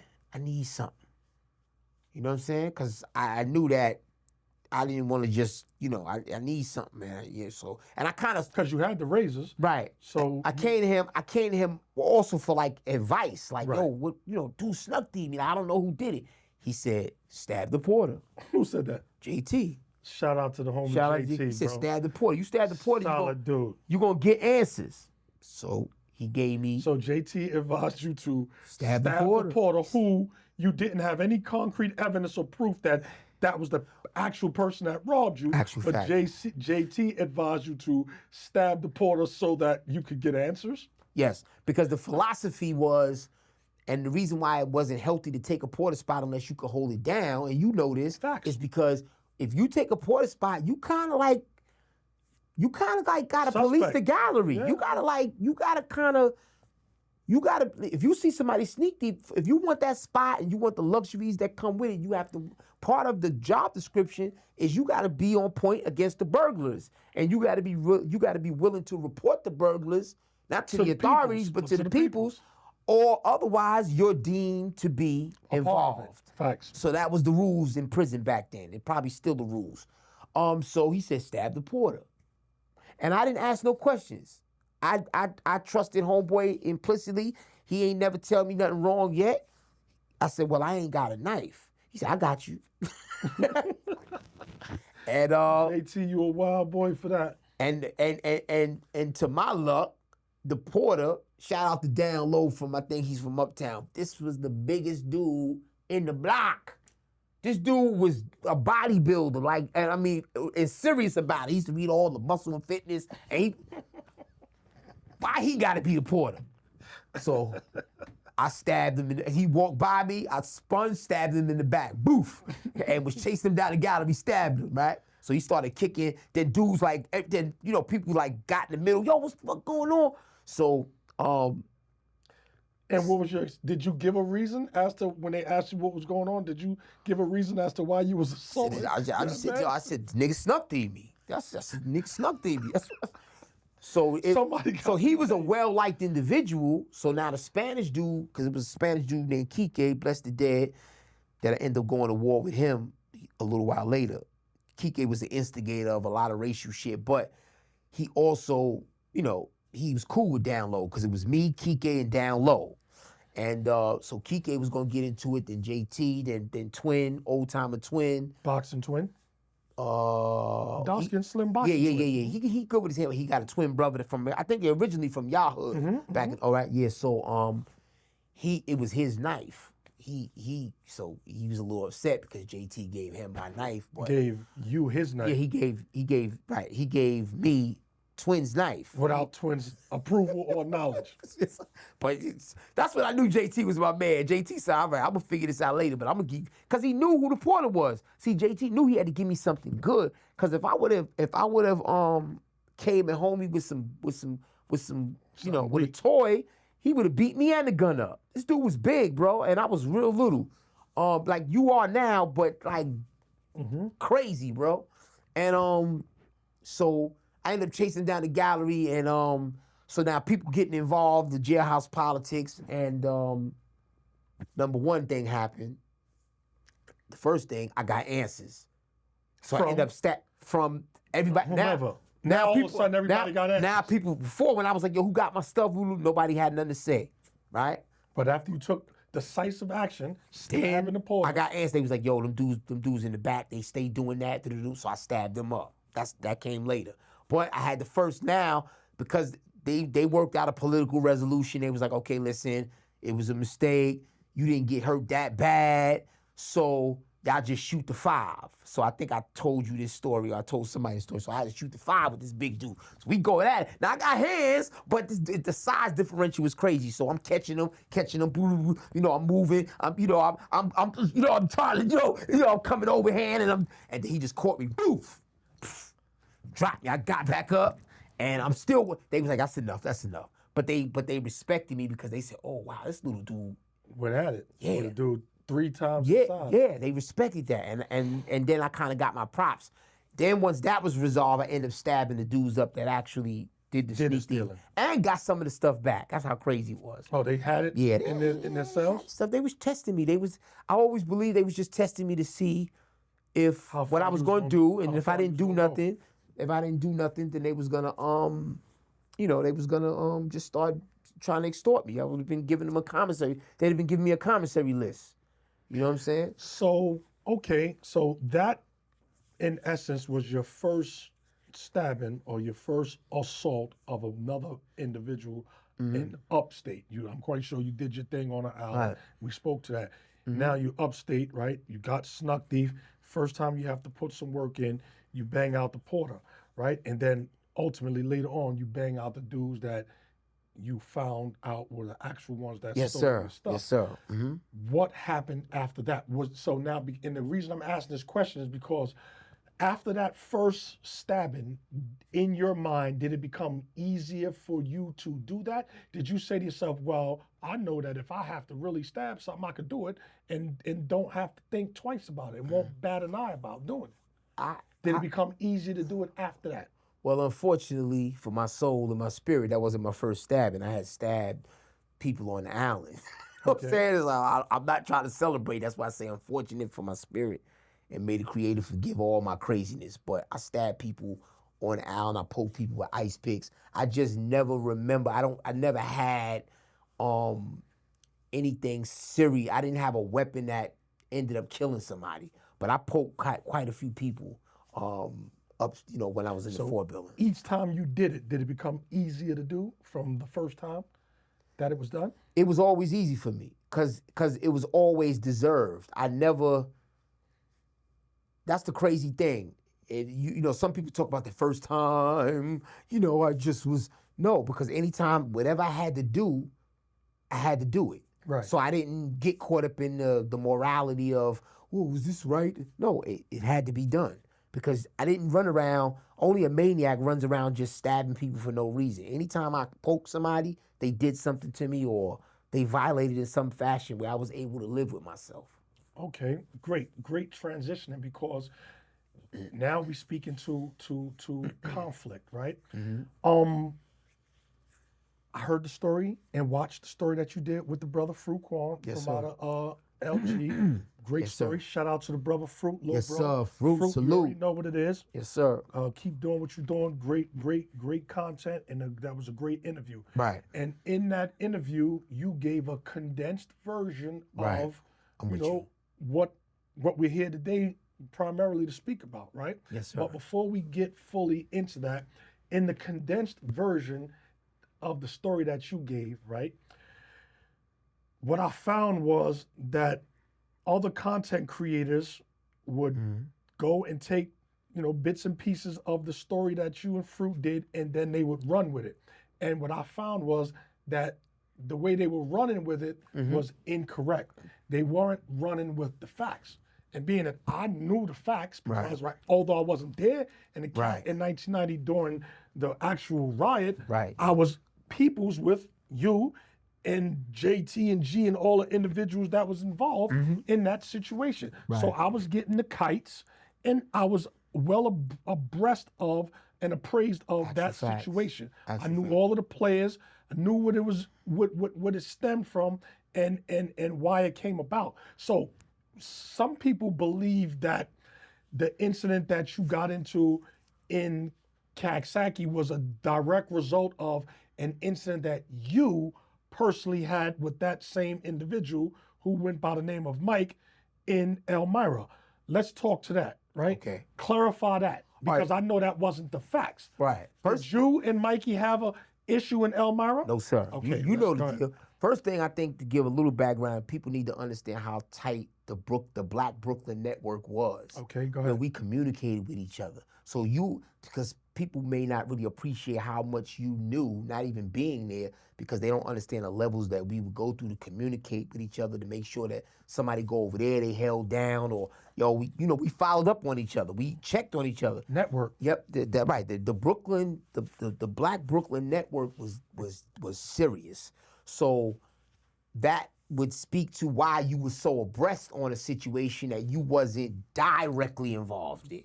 You see what I'm saying? I'm just speaking to that energy. So now, answering your question, no, Mike, I had no beef with Mike. One of the homies from your end, from Tompkins, shout out to Preem. Shout out to Preem. He had beef with Mike because I believe Mike cut his co-defendant on the island. Mike did a video that one of my clients sent to me, and we'll talk about that. But Mike skipped over a lot of things, and I think that if you're going to be a credible example for the youth or a credible violence interrupter, I think you need not be ashamed of your story. Don't be scared of your own story. I think you need to tell your truth. Tell the truth. Don't lie about material facts. Don't skip things. If I did something wrong, if experience caused us to have a conflict and I was on the wrong side of it, then it is what it is. But don't run from your own story. And that's something that bothers me about a lot of these individuals. They don't tell the truth. And why should you be scared of the truth? So getting back to Mike, so Preem was getting at him because this is in Elmira now. We in Elmira. I block. We're in I Block, okay? I'm gonna tell you about two incidents, okay? So now, Primo's co-defendant got cut on the island. So By Mikey. by Mikey. That was what I got. That's the word that Primo told me. And Primo ain't no joke. Primo held it down the whole bid. Primo was not accepting that. It was something over the phone. I don't know this story that he was telling about some dude named Big I don't know nothing about that. I know that Preem was salty with Mike because he cut his co-defendant on his case. Co-defendant is somebody that's on the criminal case with you, and it's more than likely your partner, your crime partner who you grew up with. And Preem wasn't having it. So in the Armory was first incident number one. We all in population. The Armory is the big inside recreation area in Elmira prison. Quick question. Had you known Mike prior to him coming to Elmira?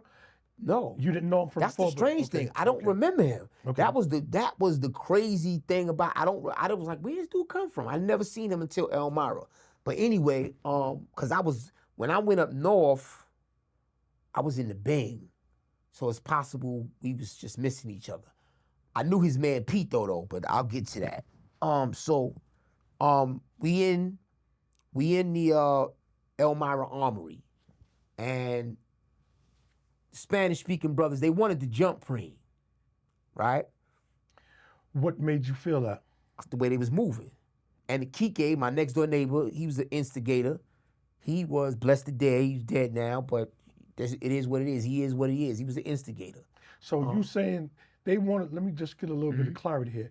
They wanted to jump Preem, why? Because Preem and Mike had already engaged each other and they didn't like the results, or they just, before they even engaged one another, Mike's peoples, I guess, they wanted to jump him. How did that come about? Because Mike was the type of dude that he would always go to the Spanish dudes with his beef and rile them up and know that they're gonna all want to jump, and that's what he did. And that's just straight up. And if he was here to my face and we able to be in the same room together and keep it real, he can't say that I'm lying. He goes to them and riles them up. So he went and told them all about the beef, and so they were all riled up. Like anybody in prison for a little while, you could look around, you could see the tension. And when Mike and Primo was going at it in the armory, one-on-one, right? Pito, who I do remember from the island, he was trying, because that's his man from the town, he was trying to move up. I said, bro, advantage so I said, to do something to Preem. Actual facts. So I said, bro, I said I was clear. And Primo could bear me witness. Scotty could bear me witness because he was there. I said, if you jump in, I'm getting in it. That's straight up. There was no way I was letting them dudes jump Primo. Because he was on the island with me, that was my man. I even had a fight. This is how crazy it was. I had a fight with Primo's co-defendant. Because Raheem is my man, but whatever his name was, but he had a big mouth. And we ended up knuckling it up. But that still didn't change. And Preem never did nothing to me. He said, that's between y'all. Y'all knuckled it up. It was a fair one. But I still was not going to let them jump Preem. I was not having that.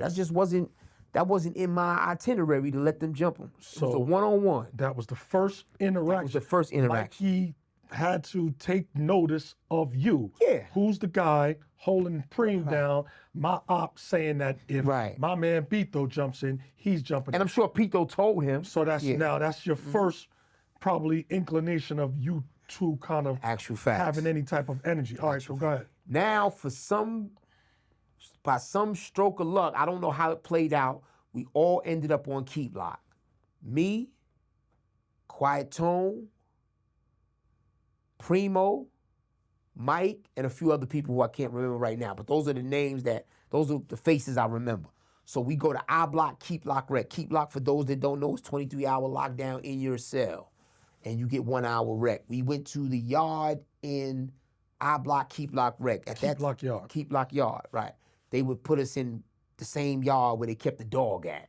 They just bring the dog in, take him somewhere, and be in the yard doing pull-ups. All you can do is pull-ups in there. And this is part 2. I think they were both Keep Lock. From that incident? I think they were both Keep Lock. Yeah, I think that no weapons were found, so it was just a fight. And I got Keep Lock. I don't know how. I don't remember what it was for, but I was Keep Lock, and we all went to the yard, and it was the same drill. There ain't nobody jumping him. If anybody jump him, and this is Allah. This is word to everything I love. This is word to the Creator. This is exactly how it happened. And they in the yard, and you was asking a question. I'm sorry. Because I was going to ask. So from that first interaction when Preem and Mike got into it in the armory, they weren't satisfied with the results. Nobody really got off. Right. So it was going to continue every time they saw each other. Right. Exactly. That's your understanding. That's my understanding. So now when they bump into each other again in Keep Lock, this is round 2. Let's get to that. So they get to round 2. We get to the yard, and sure enough, it's down. It's going down. I took the same position. It's going to be a fair one. I'm holding Preem down. Did Mikey's people give the energy like they wanted to jump? Yeah, they was going to jump. They was going to jump. On the way back, there was tension. I think they wanted to do something to me. But I don't remember because it was a lot of politics back then. Because dudes knew, see, that was the thing. Dudes knew if they did certain things to certain people, there was going to be a response. So it got political a lot to avoid a war. Right. But I was very clear, like, yo, y'all not jumping them.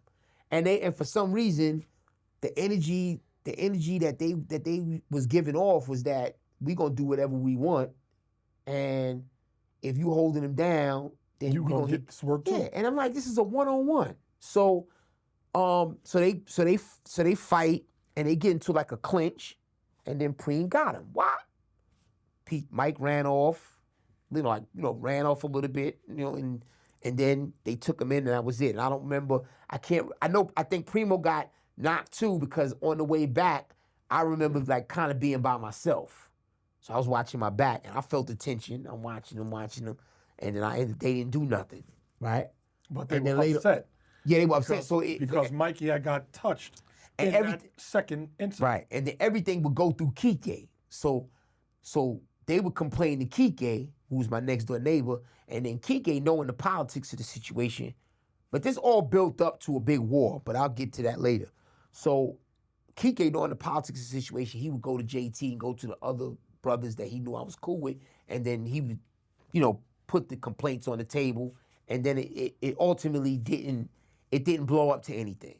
But things were building up because the Killer Ben incident, it was just things building up that ultimately clashed into a war. So that's essentially what happened with Pete. With Mike.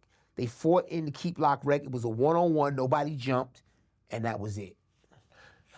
So when I heard that Mike story about, I guess that incident where I guess that's the same incident where he said he got scratched by the guy or whatever, and he put the beats on the guy. Is that the same? That's the same incident, but he didn't. But it's a tall tale. But that's the incident. Oh, okay. The But tall tale is what?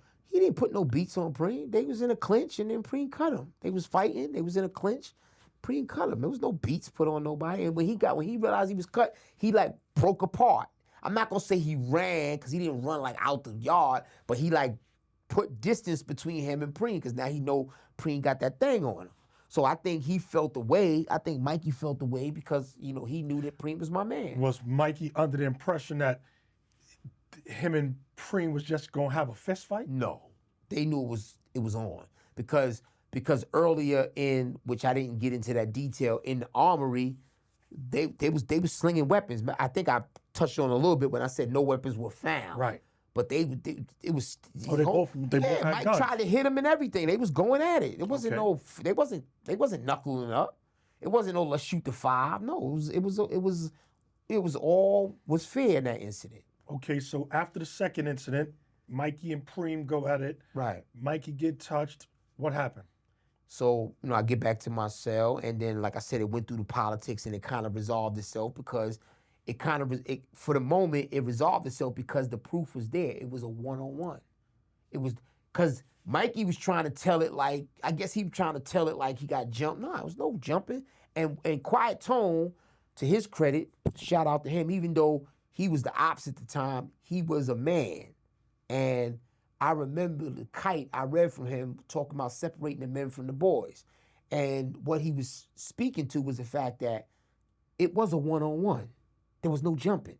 So the way the narrative he was trying to put it out there was like he didn't get a fair shot so that they can keep it going on. It died on arrival. The narrative that who was trying to put out there? Mikey must have been trying to put a narrative out there, making it so it could turn into a war. A racial war. But it was no narrative. It was a one-on-one. And everybody that was there They was had to speak to a it, witness right. to it and could attest to it that just them Right. two got into it. So Exactly. now this is the second time now Right. that you're involved in terms of not letting them jump them. Now let's- that was my Mikey position. noticed. Now the second time Mikey get touched. So now there has to be some animosity towards anybody that would have Exactly. been affiliated or Exactly. associated with Preem and Exactly. holding Preem down.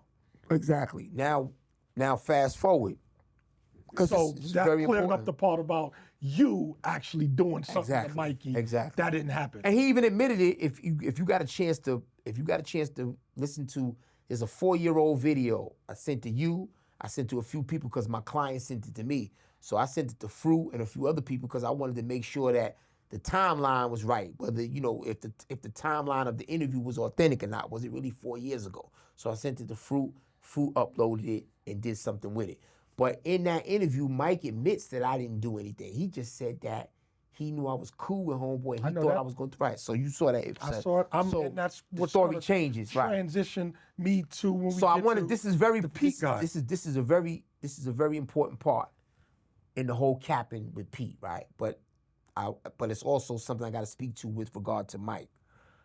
When Mike first got to the spot, I said to him, "Yo, when Mike first got to what spot? excuse me, Coxsackie. Okay. This whole controversy is old. When Mike first got to Coxsackie, I stepped to him. You approached him. Yes, sir. And this is after the incident in Yes, sir. Elmira. And And Coxsackie came after Yes, sir. everything in Elmira. Exactly. Speak to it. So you got the sequence perfectly, right? So I stepped to him with respect. I said, "Yo, you know what happened over there? Don't bring that shit over here." When you say that shit, what you referring to? Talking about that fight between him and Primo and Elmira. That energy. I said, "Don't bring that shit over," because I could have just touched him, but it wasn't that kind of energy because it was really a fair one. So why would I hit him as soon as he came to the spot? There was no beef. This is what people need to realize when they assessing Pistol's story. Anybody that knows me knows if I had beef with Mike, he wouldn't have got a chance to set that up. I would have tore him up that day. As soon as he landed. Yeah, we don't play that game. We didn't play that game. I wasn't trained that way. If you my enemy, you come to the spot, you gotta go. It wasn't no talking to you and letting you live, especially if I knew I hit you or I was involved or I passed the weapon. I didn't pass the weapon. I didn't do all I did. My only job was to make sure that Preem did not get jumped. That was my only thing. And I kept saying that over and over. Y'all not gonna jump him. So the great transition portion is that, well, then this would be, I guess, to Mikey's credit, the fact that you said it wasn't a problem, because if it had been a problem, as far as you was concerned, he would have been out as soon as he landed. You also said that you, as a man, pressed him and said, "Yo, that incident over in Elmira, leave that over there. Preem is not here. You had that, but don't bring that energy. I said, don't over bring here." that over here. So when you was referring to that, you meant the energy of what? That- Yo, those are Preem homies. Preem's not here. I want to get those dudes. Mikey running to the Spanish dudes and Coxsackie and telling them that. No, just you meant? Just don't bring no bullshit over here, period. Don't come over here starting no shit about what happened with you in Elmira. I didn't think about that because I didn't know that was coming down the pipe. Right. But don't bring no negative energy over here. In other words, you stay over there, I stay over here. I'm not gonna do nothing to you. That was what I meant. That's did he my say intent. when you He said that to nodded. him? He nodded. But in hindsight, that nod could have been like, "Yeah, all right, whatever, nigga." Right. You know what I'm saying? I mean, obviously that's what he said. Obviously. But my energy was, I'm not scared of you, Mike. You're not nobody like that. And my thing is just, it didn't make any sense for us to have an incident if there was no incident, because all I did was make sure y'all didn't jump my man. But it seems to me that he couldn't live with that, because the only thing I could think of is maybe he thought I was going to do something to him and he don't know me. That's what he said. Yeah, that's what he said. But In the anybody can say interview- that. Anybody can say that in hindsight. But That don't mean it's true. here's the key thing. He skipped. Why if he skipped over the conversation we had? Right. There was no mention in that interview Right. with the guy, Pete, Tell your about truth. you and him Having a conversation. A conversation. How you- And so this was the first time that your name was mentioned, right? Because, so this is the funny part about how this internet and all this shit works. Obviously, the story that Pete did with the dude Mike, which is now confirmed that that's the same Mike that the situation derived from, in that interview with Mike, Mike's version of events are different than how Pete relayed them years later, because Pete recently went viral with this story. So here's my problem with this whole thing, right? You and I speak, right? And we talked about this. And I told you, I said, listen, homie, dudes are gonna tell their stories how they tell their stories. Exactly. It's their war story. They, you know what I mean? So to the credit of some of the dudes that don't believe Pete's version or calling him a capper, I don't feed into that too much, because I know that that's how he's supposed to tell the story, because it's his story. gonna So in his sensationalize story, it, right. they're supposed to be winning, right? right. Who wants to tell a story when they're not winning, right? Right, So in his story, whether it's embellishments, the truth or not, they're going to be somewhat of the victors, right? right. They're not taking all of the shorts. But to his discredit, right? And this is what was so profound to me when I listened to Mike's interview. I said, oh shit, Mike told the truth, because my theory, when everybody was writing me, when I'm getting the kites from y'all dudes back in 1990 and I'm in Southport and I'm hearing about all this, I'm thinking like, okay, and then years later, when I've been hearing Pistol Pete tell his story, because he's been telling that same story since he got out of prison, it seems like. And I don't know if that's his claim to fame or whatever. Oh, I stabbed all of the blacks in the yard. That was comical to me, because I know that didn't happen, right? So that's, say it, whatever. Where was I we know, at? Right. I know that didn't happen. So go ahead and tell your story, how you telling it. But to his discredit, like I was saying, Pete said in his version that he told currently 2025 that he met the dude, Mike. He was just getting to know him in Coxsackie. He was a cool stand-up individual. Right. And Mike told Pete that, hey,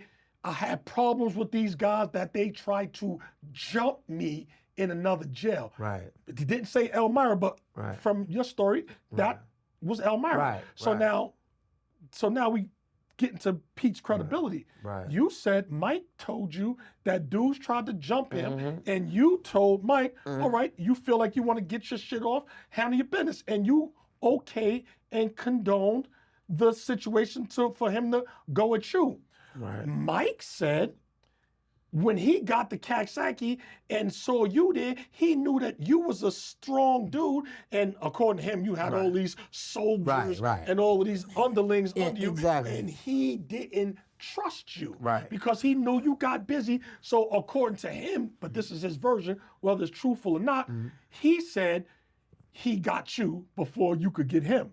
Your energy was, I'm not thinking about you. I told you, don't come over here with that energy, and we cool. But so now, to Pete's discredit, if he told you that story 4 years ago, why would you tell your story however many years later after what he told you, and you flipped the script? I know it's a rhetorical question, but because when you lie, it's hard to keep track of your lies, right? That's just the best answer one could give. He's lying, so he's capping. And, you know, shout out to my boy Zip with the drip, but capping and lying is the same thing to me. You know what I'm saying?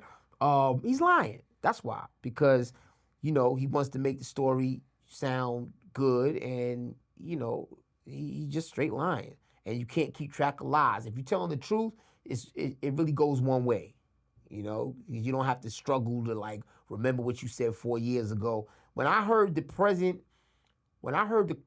interview from 4 years ago that I got from one of my clients that I'm assisting on some legal work, he sent it to me. Shout out to him.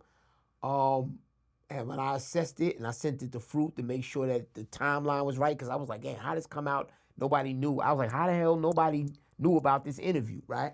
That interview was on Pete's podcast. It was on Dogs in the Yard. So I thought maybe it was some, I was thinking it was like they playing some kind of games, right? It came out, it says 4 years ago, but it just, like my man found it and gave it to me. So one of the things, obviously, it was a great interview. He touched on some very, you know, who you referring to? The brother Mike. He touched on some very emotional things that we all probably could speak to. You know, the biggest fears that your mother will pass away. You know, his story had a very resounding, redemptive element to it. But, you know, it's still to me, it's like if you are a credible violence interrupter, or if you truly a changed person, just tell the truth. Why are you running from the truth in your story? Don't be scared of it. Embrace it. You know damn well you didn't chase me around no yard. That's number one. You also know that I had a conversation with you. And as far as Pistol's concerned, he's just straight lying. I don't even know what to say about that.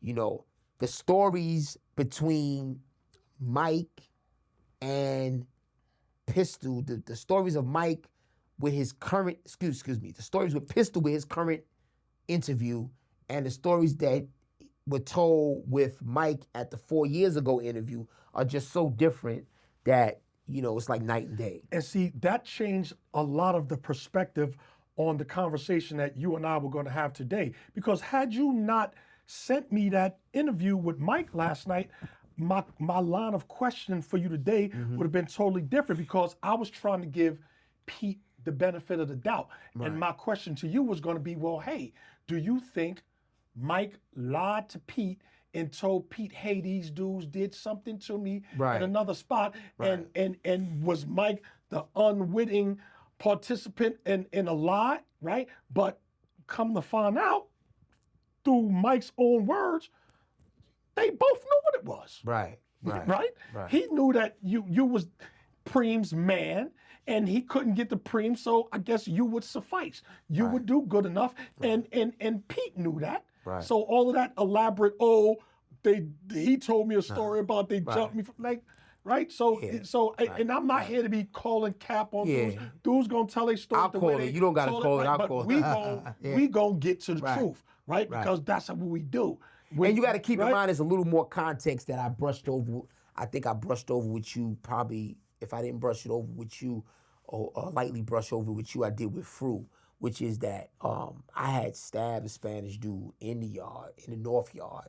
The North Yard is a very small yard. I know what the North Yard is. No, but I'm speaking to the people, right? And you don't usually get away with that. But I hit him up, chased the dude out the yard, because he was an ops from Elmira. He got into an incident between me and the brother Kike that I mentioned. He got into the big incident that happened when I left Elmira. So now he comes to Coxsackie. I get him out of there. I know you the ops.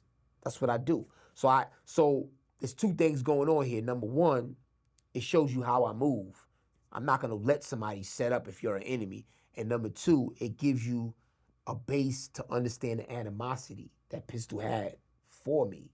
And why? Based upon that guy that I stabbed in, that Spanish guy, that Spanish-speaking brother that I stabbed in. Was he an affiliate of Pete's that you know of?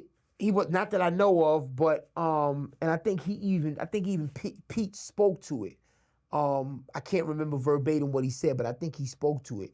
But the thing is they were holding animosity. You could kind of feel a little bit that they was feeling a way about it, but I'm here, you here.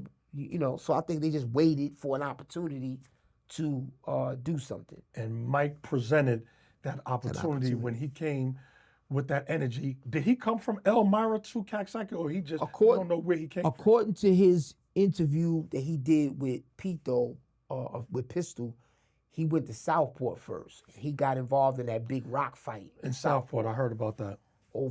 Which I had forgot all about, that big rock fight that happened in Southport before it was turned to shoot. SHU. Facts. So,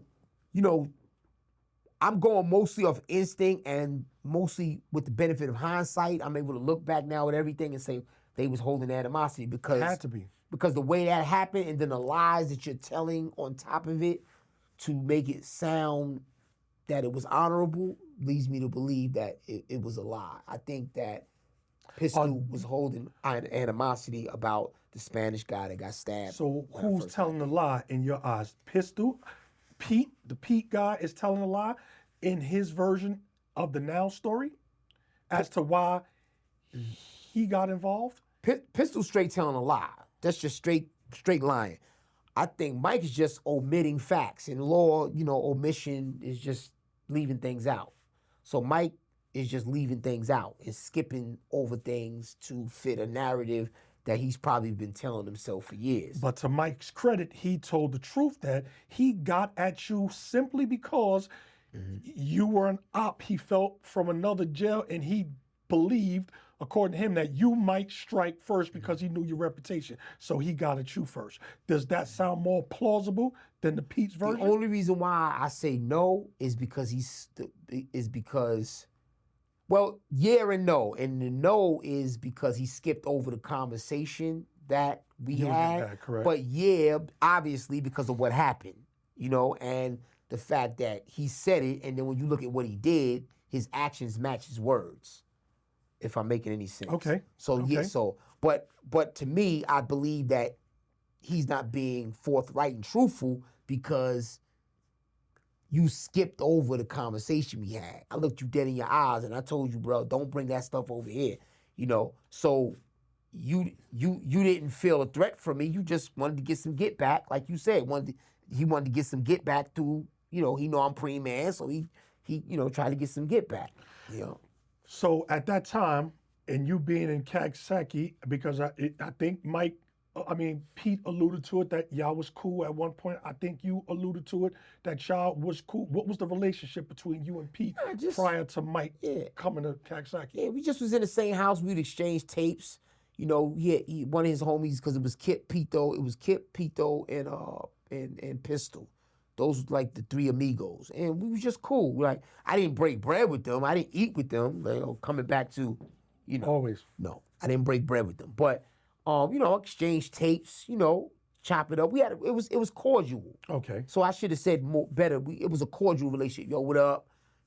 But then again, you could kind of like feel that dudes don't like you. And, it could have been a little bit of fear because, Coxsackie was not Elmira population. So they wasn't used to people coming there and stabbing people and getting away with it. Right. And then they used to little scratch and there might be a fight, the dude get knocked, you don't see him in a year or two. So for somebody to like poke somebody and chase him out the yard and then get away with it, that's a different hit for them.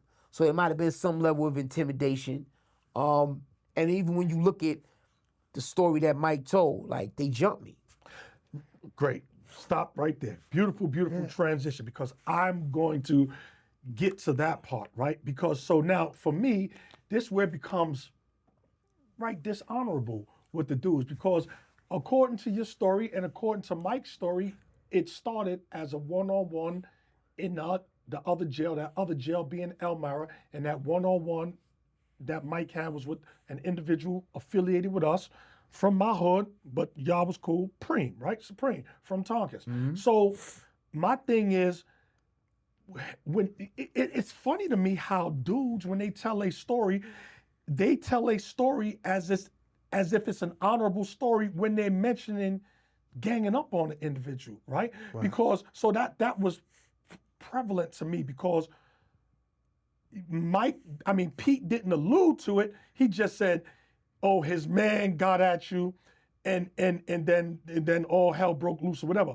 But actually, according to Mike's story, and you could attest to the version of it, but according to him, you was playing chess with a Spanish dude in the yard. Right. He saw you. He tried to stab. He used the words tried. Right. He said he tried to stab you. Because he didn't. That was a failed attempt. Right. So he said he tried to stab you. Then he said somebody else, his man, cut you. And then he said Pete ran across and swung on you. So I said, damn. At that part, I had to stop and pause. I said, 1, 2, 3. Right. That's a jump. Right. So now, I don't know if these dudes knew the cloth of Elmira that we came from. Just to let the people know, the cloth of individuals, of blacks that we came from in Elmira, we wasn't having none of that. Fact. We wasn't playing no games like that. You violate like that on us, we coming straight back on you with that same energy. So now when we get to it, they jumped you according to their words. So now what did they expect the black people to do? That was cool with you. How you gonna say them jumping you? How you gonna say I'm strong in the spot, right? And just to give some context Who's going to say that? They both said it. Pete said, yo, he's a serious dude. He's strong with the Brooklyn guys. And then Mike said it in the interview. Okay. They say that, right? Which, to contextualize that, to put that in the proper context, I earned that respect. Right. Because people know that I'm a man. Right. So it's not that I wasn't bringing no major drugs into jail. No, I earned that. I was called, if I was calling any shots, it's because I was a soldier and I would take a shot too. I would go put work in. The same Before thing you got to a general. The same thing JT and G did for me. Shout out to Garwin Rip, to Garwin, Big Garfield. I can say your name now clearly, man. rip to him. Rest But in the peace same, to rest G. in peace. The same, this is how we was already doing it. This was what we was already doing. If it was something that you noticed, if it was something that needed to be handled and you couldn't do it for whatever reason, I was Step on up. deck. So and like I said, I fight police. It ain't just fight those. I didn't just fight justice impacted people. So I earned that respect. I want to speak to that. It was a respect earned. It wasn't because I had the biggest chain in the yard or I was getting drugs or no, it was none of that. It was an earned respect. So bringing it back to the point, right? It was a jump. It was a jump, and I don't know what That you weren't expecting. Of course because not. you was Why playing would I be chess. playing chess in the yard. What the Spanish dude. Right. And let me Was say that he didn't have anything to do with it? No, he didn't have Wasn't nothing to no do with part it. of no setup or Nah, nothing he like that. used to- Okay. Yeah, he used to work. I think when I was working in the mess hall, he used to work in the mess hall. We was cool. We played chess. But as a matter of protocol, there's still certain things we didn't do. I kept my back to the wall. The Spanish guy had his back to the yard. Right. So that's why I probably didn't get my whole face blown off, because I stuck to protocol. Now, had I known I had if I knew there was some kind of real tension in the air, I didn't even look at him as a threat. I had an ice pick on me. I would have had that in my pocket. I couldn't get to it. I had the razor in the zipper. Remember, we used to keep the razors in the That's a zipper. fact. And I had the pick. I had a little pick. I had it cheeked. You know what I'm saying? So when that happened, I was trying to get to it. I couldn't get to it. Right. And Before then the police. Right. And then the police is on me. See the melee Right. disruption and come get you. But if he's honest, I'm whipping Mike's ass, because he hit. So you didn't run. His on, version, he run said from what? he hit you and you ran, or he Run from tried what? to hit you He- and you ran, I and felt when you some- ran, yeah, he cut you. And then if he keep it honest, he reached over the table. He wasn't bringing that pain. I'm Straight playing up. chess. He reached over the table. When I realized, I 1, 2, 3, 4, 5, 6. I'm putting it on him, and I was actually banging his fucking head on. Excuse my language. I was actually banging his head on the table. I was whipping him out, and that's when Pete. I looked up. I seen dude's conversion. Then I came out of the corner, and I'm trying to reach, and somebody kicked me. And then by that time, I'm trying. Police right there. So I had to kind of like let it fall, and they had me, because anything else, it was they already was on me. So that's the story. You were discussing the portion of the events that you didn't feel was accurate with Yeah. respect to the confrontation when y'all got it on. Right. Okay, so they jumped you, right? Right. You get taken out by the cops. In your story that you told to Fruit, you said you spotted JT, right? The funny thing was, when JT told me the story back in 1990 when it happened, JT was saying it.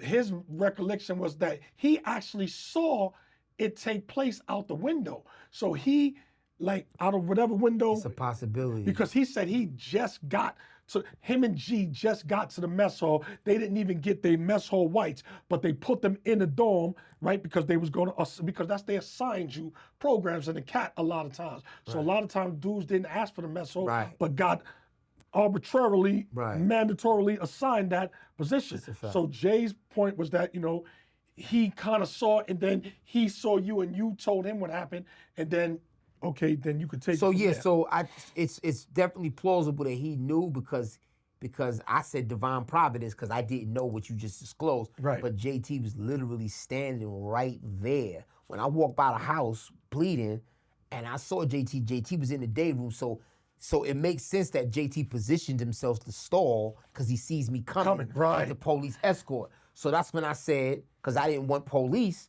to know what I was saying, yo, Mills Nils night. Mills Nils, and police actually wrote down Mills. They was looking for an inmate named Mills, because they heard me saying Mills Nils night. But obviously there was no Mills to But get. they didn't know that that's how we conversed. They didn't know that's with how we each other conversed, but since back in right. the days. But JT, of course, Picked it gonna up. know, because he's an alert, Right. on point, and Exactly. individual, and Exactly. he knew. Plus, he said he saw it, and Exactly. he said he saw Mike and another dude jumping you or attempting to jump you. So he saw that, and shout out to the homie JT too, bro, because Word is a lot of bond. times Word is bond. it was a lot of situations where dudes would get out on dudes, right? and then dudes will let dudes that did the assault talk their way out of it. Right. JT Exactly. wasn't. There was There's no nothing to talk about. talking No. at all because that's how we roll. And that's what people need to understand, that, you know, that's how we roll. And this wasn't just some gangster. This is Black history, man. And why do I say that? Because this is about Black people being in a hellish situation that's a legacy from chattel slavery, right? Which you kind of spoke to earlier, and us finding a way to survive it and protect each other. We protected each other. Facts. That's what we did. And everybody was holding their own and able to hold their own, but we protected each other. And adding on to that wisdom is that JT did what I would have did for him. Facts. And he did what you would have did for me. Facts. And what I would do for you. It's no, Facts. yo, bro. There's nothing to talk about. You jump now. If it would have been a one-on-one and Mike would have got the best of me, more than likely I'd have sent word out, yo, I'm good. Because it was a one-on-one. You win some, you lose yeah, some. like you're not gonna win them all. And we Facts. were young men like that. Like, bro, I could deal with a fair one, but you jumped me. And you created a whole chaotic situation because you couldn't live with. So, you know, the brother Mike, he did a very good article, but yo, you kind of caused a lot of that on your own self. You know, you talk about your mother and, you know, the suffering that you put her through. Yeah, you did that to her, man, because you was like we all did though. You did a bozo move. That didn't have to happen. You didn't have to do your bid like that. Because I wasn't gonna do nothing to him. Because my thing was, even at that young age, right? It was about, man, you know, I was about doing, you know, every now and then we would rob somebody, do some knucklehead stuff, but mainly it was about, man, just kind of like leaving people alone unless That they part. got in your lane. That part. You know, because nobody really wants, unless you a clown, nobody want to be sitting up in no box. The misery and the suffering that you go through in SHU is can't be quantified. You know what I'm saying? And nobody wants to be in keep lock, which is 23-hour lockdown in your cell, unless you have a mental health issue. Nobody wants to do that. So you try to do everything in your power to kind of stay out of that situation as long as possible. Right. So I would not have just done anything to him for no reason. That's the point I'm trying to make. It's all water under the bridge, but it's relevant to me today only because now we're credible violence interrupters. Now we are elders that you know can be an example of change. I worked in shelter services for 7.5 years until I got injured. Now I'm doing paralegal. I have my own paralegal and research and consultation business. I'm a business owner now. I'm a businessman. You know what I'm saying? I did social service work. I've touched lives. That's what I'm about doing right now. So, you know, and redemption is also about real life change. It's about real life change. You really can't heal and heal others until you really trying to make a change. And how do you make a change if you still lying about your past? Intentionally lying. So, to me, right, the way I look at that is nowadays we're living in a era where everything is about content, right? Right. And I guess the more sensationalized your content is, the more views Right. you accrue, and in accruing those views, I guess you get a check. Right, If you reach a certain amount of views. Right. So from that point aspect of it, right? Because JT and I was talking about it last night. JT was like, yo, from that point of acknowledgement, man, I understand Pete's story, why he told it the way he told it, because, you know, he trying to sell content. Right. And you alluded to something also that was great.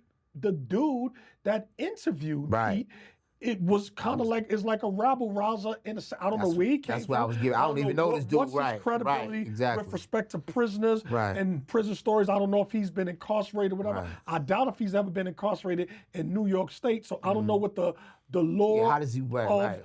those prison stories are for him. But he, as you said, he amped up Pete so Definitely much gonna that speak to that next. Right. Pete probably felt he had to live up to that Right. reputation that man attributed to him Yeah, without lifted even him really up. knowing him. He lifted it up too high. You know what I'm Right. saying? And Yeah. then now this is where the story gets a little muddy and shaky, right? Right? You can't stand on that. You ain't definitely walking on water with that because, come on, bro. Again, it didn't bother me so much. I was offended that you would include all of the blacks in it, right? So here's the thing. This is beautiful. Here's the thing. I never met the dude, Pistol Pete, right? I heard of 3 Pistol Petes. That Pistol Pete Terror Squad, the black Pistol Pete, and then the Pistol Pete that was in Elmira with us. Right. He was on the boxing team with me. We were cool. Right. That Pistol Pete, right? So I never had the displeasure, probably would have been more along the lines, or pleasure, but pleasure out. Displeasure of meeting the dude, right? Because we never ran across each other's paths, which might have been a good thing, right? But I never had the displeasure or the pleasure of meeting the dude. So I don't know nothing about him, but I'm just going off of the stories and the legend or the things that I heard subsequent that, right? Not only from other people, but from him. So dudes like him, in my mind, I'm like, damn, these dudes is racist because all the incidents that I ever heard them having in prison involved them having a physical confrontation or conflict with black people, right? People outside of their I don't even know them for Latino. fighting. I don't even know them for fighting Jake like that, fighting police like that. I mean, a lot of them. If you let them tell their story, they did. Now, but, the other Pistol Pete you mentioned, who I which one? That's the one you was on the boxing team with. Okay, the one that Now, was in Elmira. I went at it with him, but we good friends now because it was we just what happened and we good now. But it was the way men handle things, right? And he fight police. Facts. I know that. I remember he went to the box for fighting police. You know what I'm saying? I know what he did in the Southport riot. So my thing is like these guys making, they're sensationalizing destroying their own kind. They're sensationalizing, destroying other justice impacted people. You're sensationalizing that. And, what about the enemy? You didn't fight the enemy. And what about trying to tell these stories in a way that is, you're walking in Rikers Island as a credible violence interrupter. What about telling the truth and telling the story in accordance with what you're doing now? Right. Are you going to Rikers Island, going to Rikers Island, tell them dudes, I got into a riot in Coxsackie back in 90 and I stabbed everybody black.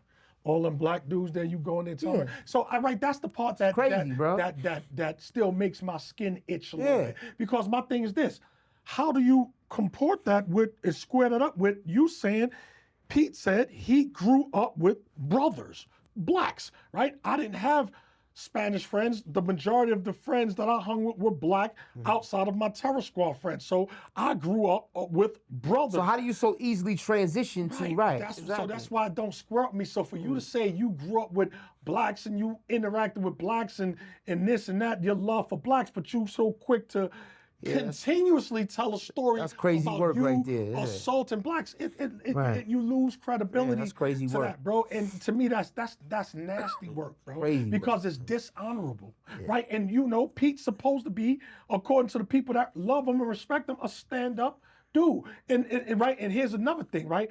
I turned down, like one of my homies, he got the Dog in the Yard podcast, and I heard you talk about him interviewing dudes that you was cool, whatever. One of my homies that did the interview with him hit me up like, yo, Nas, man, this might be a good look for you, right? Because, you doing your podcast, whatever, and this dude, Pete, like interviewing solid dudes, whatever. You a solid dude. Right. You want me to plug it? I told him, I said, what, Pete? And I said, what, the dude with the dogs in the yard, the Terror Squad? I said, nah, homie, I'm cool on that because he had an issue with my peoples back in the days. And had I been there, we'd have all been rocking out. So I would feel uncomfortable sitting on a podcast with that man, relaying my life experiences and my story to somebody that I felt is not a credible stand-up dude based upon what you saying out your mouth. That's fact. Right? I don't play like that. Right. I don't play like that. I'm a rod with all solid men, right? Doing solid shit. I don't care what your color is. And I don't care what your color is, homie. If you solid, you solid. Right. And shout out to everybody that did go on Dogs in the Yard. A lot of them brothers didn't even go back that far and don't even know what you know. You know, a lot of those brothers that he interviewed, they don't go back to the 80s. Right. So they didn't even know that, and maybe some of them would have still did it, who knows? But, you know, so they didn't know what we know. And I don't knock him for that, because the brother does do great interviews, and he does have potential to do great work. And I heard he was doing great work. And I was actually, I want to just, you know, reemphasize that, I was actually rooting for him until I saw that story. You know? Yeah, And, so was I. You know, I'm just keeping it real. I wasn't, and you know, salute to you, but I wasn't even holding no, and I got to the point where, because if I see somebody making real redemptive change, I can forgive a person. You know what I'm saying? But if I see proof that it's all a front, then all of those hard feelings just, they don't really go away. They come right back. That right, homie. Not to make it all about Pete, whatever. Right. But to me, he did stir the pot and get all of this thing going again. Good thing, a bad thing. We talking about it, so I guess people can learn something from these conversations that we having about it, with respect to what to do and what not to do. And then for me, right, my thing is that if you're a man and you on man time and you on man principles, then stay on that. Listen, I hate racial tension, right? I dislike if someone say, yo, Knowledge, what was the worst experience or negative experience that you took away from prison, or that you hated the most about prison? If someone asked me that, my first reaction, my first response would be the racial divide and the racial tension between the blacks and the Hispanics, because I grew up with Hispanic people in the projects. So Hispanics were never my ops, right? So, Same thing here, now, because of the type of individual that I am, and Hispanics never being my ops, I go to Elmira or any other jail and there's some racial tension, I'm not just gonna immediately side with a particular side without knowing the facts.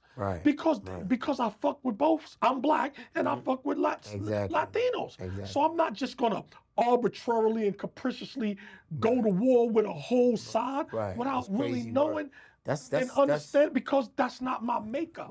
So I know I'm not a racist or individual, so I could proudly say this. But for somebody to proudly say, yo, I dealt with these type of individuals, but for this one instance, I wanted to destroy everything black, homie, that don't match up. Yeah, homie, it's like, don't match up. When you talk about being an OG, there has to be, there's something that comes with being an OG, there's something that comes with being an elder.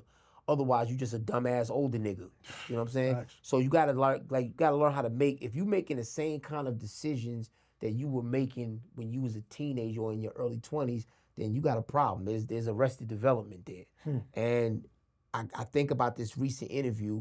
Somebody said it's old, but it's new to us, with the white guy interviewing him, you know, and lifting him up to such a high plateau that he ended up falling into the trap. That goes to your decision making. And then when you come back to Coxsackie, which we just speaking about, that goes to a person's decision making. So now you're in your 50s and back in the days you was in your 20s or your teens, and you still making silly decisions. You gotta look in the mirror, man. You gotta do some introspection.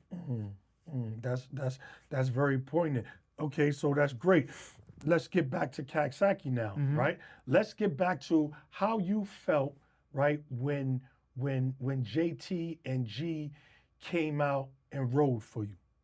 What was that like, knowing that you just got jumped, right?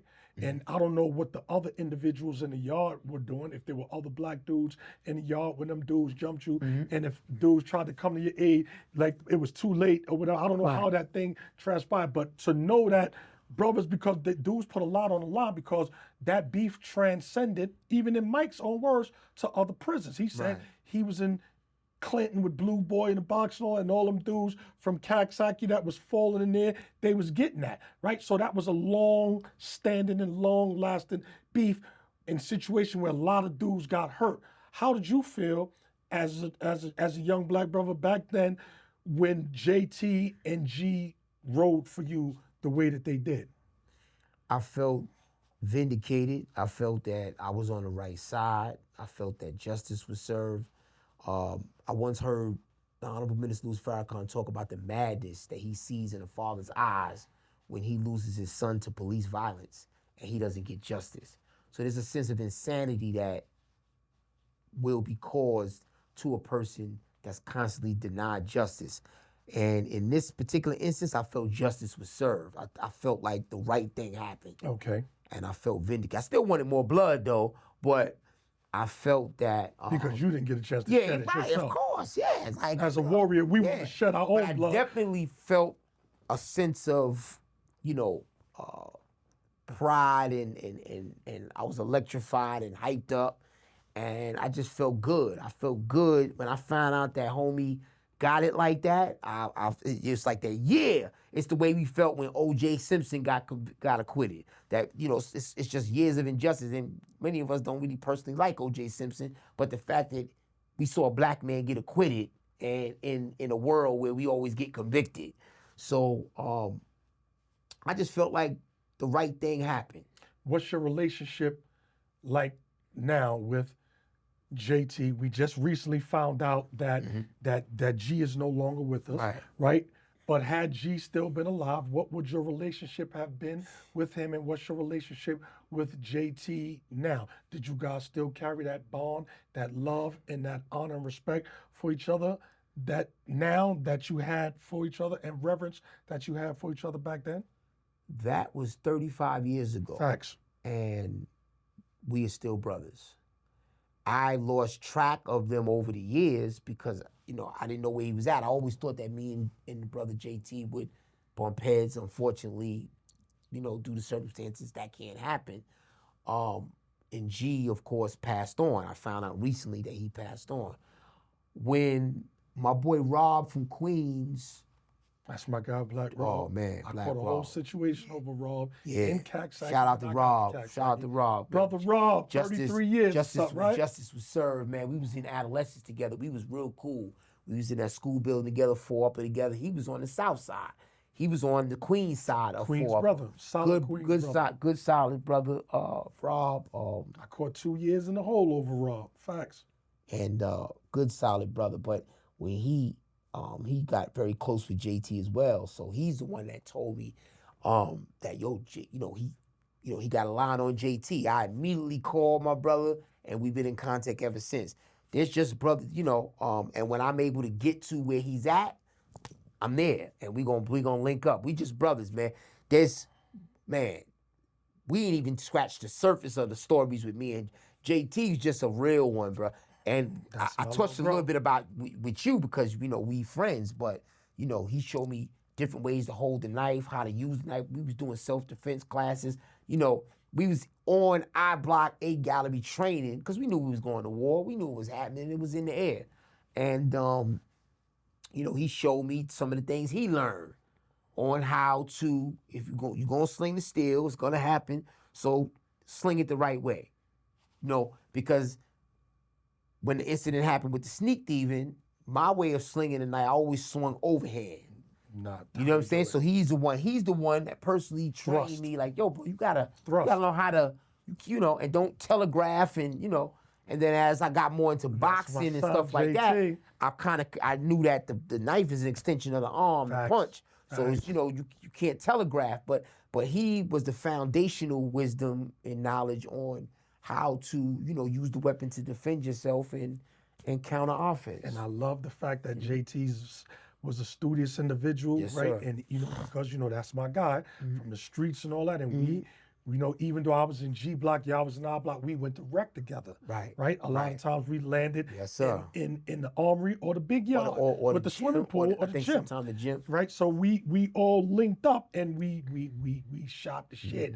And so shout out, man, to all of those dudes brothers, that transitioned from those years of incarceration that we did. Facts. Those doing years positive of the things. 80s, right. The 90s, man. Shout out to dudes that made it through that, right? Because that was a tumultuous, tough period of life, man. Bro. Trying, but that goes to the metal of us as individuals. We made it successfully through that. We here out with here our doing positive faculties things. In order, intact, and doing great things. And I'm gonna let you touch on some of the things that you're doing before we wrap that up. Yes, sir. Before we wrap this situation up, but I just wanted to say super major shout out to my homie JT. Bro. Yes, sir. That's Word. definitely been my comrade in arms from Word. day one, man. shout out and rest in peace to the homie G, man. And, and Rip I G. wanted to Never gonna be publicly forgotten. Yeah. salute those brothers for holding you down. Yes, sir. right? Yes, sir. Coming to your aid when you might have felt abandoned or felt that dudes didn't have your back. They stepped up like the warriors that they were, and they went to work. Yes, sir. Right? They went to work. You respected that. You appreciated that. You still remain in touch and have a bond established with those individuals, and as it should. Let me speak to that again, shall Rip G. So, you know, just to show you the loyalty and how the law of reciprocity works, I got one of the dudes, dude Pito, that choked him out in Auburn. A couple years after that incident where he retaliated for me. Dudes retaliated for Mike and got G in Auburn. Right, for G, right. So Pito was one of the individuals that retaliated for Mike. And they rocked. I heard they choked G out, but they rocked him to sleep and they cut him up real bad. And when I was leaving Windy in 1996, the beginning of 1996, I got a fight with the police there, and I was on my way to Southport, I believe. And I saw G in B Block Yard, and G just pointed to his face, and he was like basically they did that because of you. His face was cut up, and I said, all right. And you held that. 14, yeah, I never forgot that. 14 years later, after you know, the Coxsackie incident, I caught the dude in, ironically, Auburn, where it happened to G. I caught the dude in Auburn, and I stabbed until my arm got tired. And I went to the box, and I didn't think twice about it. I was proud of that because that's what he deserved. You know what I'm saying? And even though he might not have known I did it, I knew that was something I couldn't. I let a lot of beefs go by over the years because I could, you know, we start to mature, but I was not. That wasn't one of them. Nah, bro. So that's the level of loyalty we have for each other. So that's an interesting point, right? Because 35, how many years later, what's your position now on them individuals that are still, you know, from that situation? Do you hold animosity? Yeah, of course I hold. Them dudes? Yeah, I hold animosity. Of course. So does that animosity talk to that? Go ahead. Yeah, excuse me. I hold animosity, but I also understand that, you know, I can live with the blood that was shed on both sides.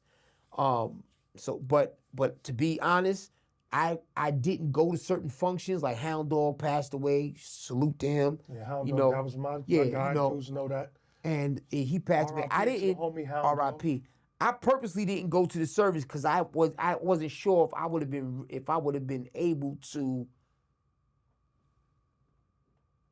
not desecrate that function, because if I didn't know what I would do if I saw certain people, so I said, let me just pay my respects from a distance. You know what I'm saying? So, I don't know, bro. You know, I still feel a way, and I would like to think that my higher self will prevail, but I'm gonna be honest with you, bro. I don't know, man. You know? I mean, that's an honest answer, bro. That's an honest answer because, you know, you know, some scars, not just the physical ones, but the mental scars stay with us for a long, long time. Yeah. And it takes a lot of maturity to get past things, especially when things get rehashed, right? Because all of this was 35 years ago. It was well rested until... Well, when I talk about pardon me for interrupting your wisdom, but Pistol, I'm not really too concerned about him, but I'm talking about Mike. Right. I'm just talking about them all because to me... everybody in the same boat. Because if it's or ops, they there, but right? But it's different levels because like Pistol didn't really do anything to me, just talking nonsense. And then when you really look at his story as a grown man with a grown man lens, and listen, it's ridiculous. The only reason why I addressed it is because you know, talking about you. They talking about you. Number one, so and then number two, you know, you in a certain industry that I hold dear. And you're touching my people, my youth, and I feel that I need to speak truth to power. To correct history. Yes, sir. And that's enough. And it's actual history. what we went through in the prison industrial complex is Black history. But Mike is, when I was just speaking about not going to Hound Dog Services, it was because of I wasn't thinking about no Pistol Pete. I didn't think about no Pistol Pete. I knew that Mike would probably be there and other people would be there. I actually consulted some people whose wisdom I hold in high regard, who happen to be Spanish. And they was like, bro, I don't know, man. They was like, yeah, maybe you might just want to chill. Cause I didn't know what I would do. I probably gonna pop off. And then what, you disrespecting somebody's funeral? That's not good. That's not good work right there. That's not good energy right there. So when I spoke to how I feel, I'm talking about Mike. It's for me. It's all perspective, and it's interesting because again, right? The story is the story, right? The Blacks have their versions of it. The Latinos have their versions of it with respect to that riot in Coxsackie in 1990, right? Right. So depending on which side you hear it from, you're going to get a particular version. My thing was, that was 30-something years ago. It's quiet for that, right? If dudes happen to come across each other and they feel a particular way, then they'll deal with it. But to rehash and bring all of that up the way that this dude did it, my thing was like, what you trying to do, homie? Right. You trying to stir the pot? You trying to rouse some shit up? Like, what you trying to do? Right? And then if what you trying to do, and then isn't that contrary to what you say you doing? That's what I'm saying. That's why if you doing the work, you going to the right. So how does that all fit in? That's what we talking about. Exactly. What we doing here, homie? Exactly. But I look at also, I notice a lot of times, and I know time is crazy, but a lot of times when you go to the root of our problems, there's always a slinking devil there. There's always a devil there dividing and conquering us, playing on our egos. And I see that in the interview with Pete in that initial interview that caused this whole controversy.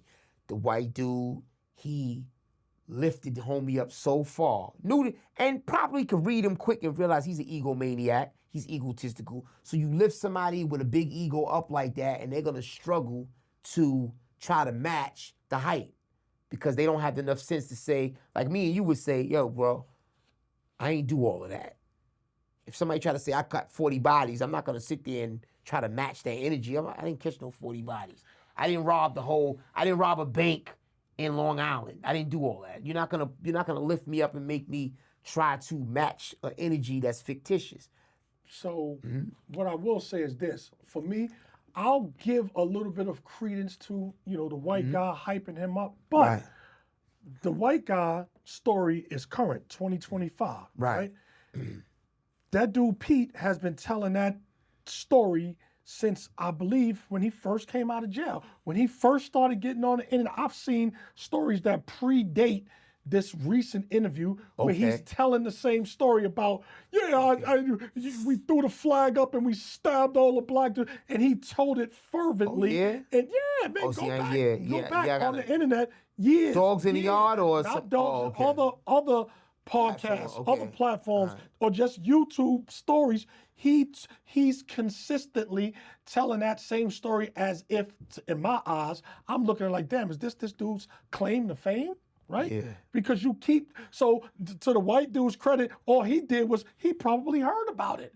Because you keep telling that same story so many different times, and it didn't get the traction that it did when the white dude picked it up because he has a bigger following. I think he has millions of subscribers. So if Pete's telling that story, right, and he trying to get some traction to it, to a person with 3,000 subscribers, and they, nobody really hears about it, versus this dude with 1 million subscribers, and a bunch of people hear about it. Now you got the blacks up in arms, like, yo, hold on, homie, what's really good here? So he actually just as weak and wicked as the person that was interviewing him. I see what you're saying. See, you got a little bit more backdrop. I really just found out about Dogs in the Yard relatively recently. And the only reason why I watched it is because, and I subscribed to it, is because I saw that he was interviewing all the homies. And then when I saw the content of the interviews that I saw, he actually interviewed Bush and people that's out here doing positive things, I said, well, damn, man, all right, man, I ain't really got, I was looking at all the positive interviews. I was like, man, maybe I could just, I ain't really, holding no grudge against him anymore. And then I saw what was new to me, but was old to you. You see what I'm saying? So, yeah. Shout out to you for staying, abreast of all this stuff. I mean, listen, homie, with me, I'm a chronicler of our history, bro, of history. And because, shout out to the homie Saint Laz too, man. I got started on the internet by telling my stories on Saint Laz, right? The Sumner series. Got a bunch of stories up there with the homie Saint Laz. I think I saw that. So if you type in Black Knowledge Saint Laz, the Sumner series, you'll hear about 13, 14, 15 stories with the brother Saint Laz and myself. We went in. We talked about a variety of different subjects and topics, right? So that was my introduction to it. Yeah. So I'm gonna chronicle this history, and when it directly affects me or indirectly the way it does because of our affiliations, certain things I just can't stay shut about. But that's real spill right there that you actually refused. See, this is a teachable moment. This is a tutorial right here in loyalty, because most people just put things to the back of their mind and then just go ahead and chase what will bring them the attention for their own individual gain. You was able to say, yo, you know what? I'm not, even though this platform might blow me up or blow me up more, I'm not gonna engage out of loyalty. See, that's a forgotten, not with us, it's not. Virtue. Not with us, it's not. Well, no, it's forgotten it's not. Right? We need to be passing it on with a little. We need to be passing it forward with a little more elbow grease, because people they're not getting it. So hopefully, right, this information that we presented today on this podcast, man, with you going in depth and giving the full story, right? I like to give the full story. I know you was just doing something condensed with the homie Fruit just to respond and immediately, but I said, nah, Brandon deserves more than that. Because your story is more in-depth than that, and you're a more solid individual. So I reached out. Yo, homie, we gonna get together. I was on deck. You gonna do your thing. Exactly, man. You gonna do your thing the right way, and hopefully dudes get a message from this, because at the end of the day, man, to me, the biggest takeaway from all of this, for me, is that don't let other people influence you to do things that's not in your heart. If you're not a person that holds racial animus towards other groups, then don't let your friends that get into situations draw you into a whole racial riot if that's not your spiel. If that's not what you do. If that's what you do, then by all means, indulge, right? And deal with whatever come with it. But if it's not you, then as a man, it's okay to stand on a principle that's against the norm and say, I'm not doing that. Real talk. I'm not doing that. I don't care what all my other brothers are doing. I'm not doing that. And I'm the guy that has done that on numerous occasions, right? Because I'm going to stand up for what's right. Exactly. And I'm principled. I was taught well. I was raised right. I was schooled by real OGs, man. Right. And I make sure that everything that I personify and that I put out there is a reflection of what I was taught. Actual fact. So that I could pass it on. These are the gems and the jewels that I'm giving to y'all little homies, and hopefully y'all catching it. So I know the content creators is gonna take this and do whatever they do with it, but I want y'all to know that y'all getting the real story. The whole story is here. The whole story is here, right. So if other dudes are interested and you want to continue telling your story and do other things, then by all means do it. But I wanted to break bread with you, homie. Exactly. Right? Break bread. On this podcast. And that symbol and keeping in tradition to what we do, homie. Exactly. That symbol is a great symbol. Exactly. Breaking bread and just being real, man. To get to this, you got to believe in the realness of the person that you're breaking bread with. And that's something that's earned. You know what I'm saying? And as, our history shows that he actually refused to self-aggrandize himself, knowing that this was a dude that wasn't acting right and exact. So that's a salute to you again, bro. And I appreciate that, man. You know what I'm saying? You always know, man. It's a pleasure, man. I appreciate you. Doing your push-ups too, right? A little something. I appreciate you taking the time, man, to come out and sit down and break bread with me and give your spiel, because I know it's not pleasant reliving certain situations certain stuff is and not, certain memories, man. And I applaud you for being willing to speak your truths, man. And I look forward to doing this with you again on a different note. The next time we build, I want to talk about all the transitions of what you've become. Doing legal work. We're doing legal work. Since you we left helping prison. justice impacted people. I want to speak to that for a second. We helping justice impacted people. I got a corporation called BTM Research and Consultation. The BTM means Brandon Taseti Muhammad. That's what it stands for. We do paralegal services, anything for justice impacted, legal research, consultation assistance, and just getting better every day. I started off, I came out 7.5 years working with shelter services, working with the youth, and I'm just doing the right thing out here, man. You know, not going backwards, going forwards. Commendable work, homie. Yes, sir. And I applaud you for that, man. And on that note, this episode 3, Breaking Bread with Black Knowledge, come to a close. My host, my brother, my comrade, Brandon Taseti Muhammad. Good to see you, brother.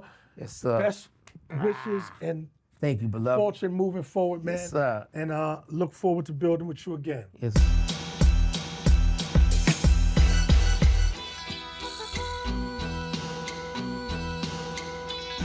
Like they done been up in the mountains. Don't know nothing about the fucking P now.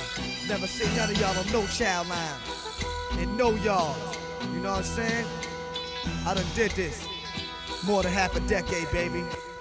Yo, I know about prisons, I know about racist spitting, I know how to turn the cell into a kitchen, I know about Jack Mac and calamari, I know about squid, I know these things cause I did a real bit, I know about keep life and riots with the guards, I know about Land King versus Muslims in the yard, I know about lady COs selling seed to inmates, I know I heard when they slam the gate, I know about on the child, 5 minute showers collect calls, I know about the box when I brawl, I know about racist COs with tattoos of black babies being hung on trees, it ain't peace. I know about Click Click, I know about music by mail. I juggle Newports, I'm 50,000 bail. I know about soft and signing in the PC. I know up north on the mic, no MC never beat me. I know about 7-Up, Supreme, Hot Kim, Wise, and Knowledge. I got a GED and went to college. I know about ASAP, I know about extra waffles. I know if you violate, you get fossil. This is from the heart, baby. Anger in the ghetto. Black people come together, whole metal.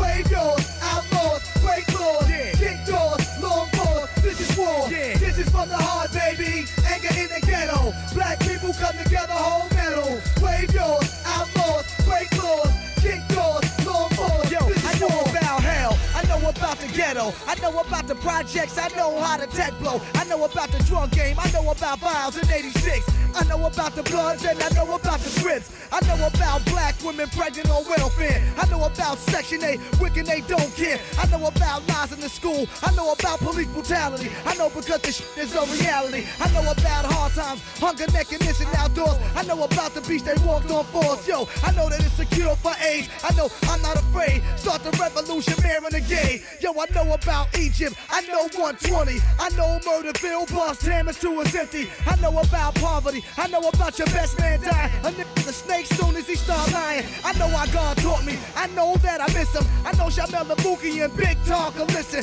I know about my brothers up north, never coming home. I know I do this for y'all. I'm born. This is from the heart, baby. Anger in the ghetto. Black people come together, whole metal. Wave yours, outlaws, break laws, kick doors, long pause. This is war. This is from the heart, baby. Anger in the ghetto. Black people come together, whole metal. Do it. Wave yours, outlaws, break laws, kick doors, long pause. This is war. This is from the heart, baby. Anger in the ghetto. Black people come together, whole metal. Wave yours, outlaws, break laws, kick doors, long pause. This is war. This is from the heart, baby. Anger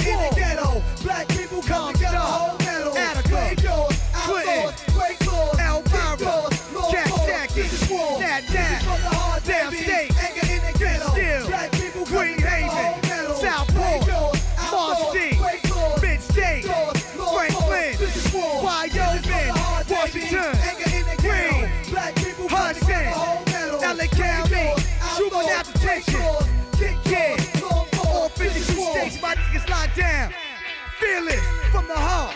Word up, hold it down. Start the revolution. It's on. War.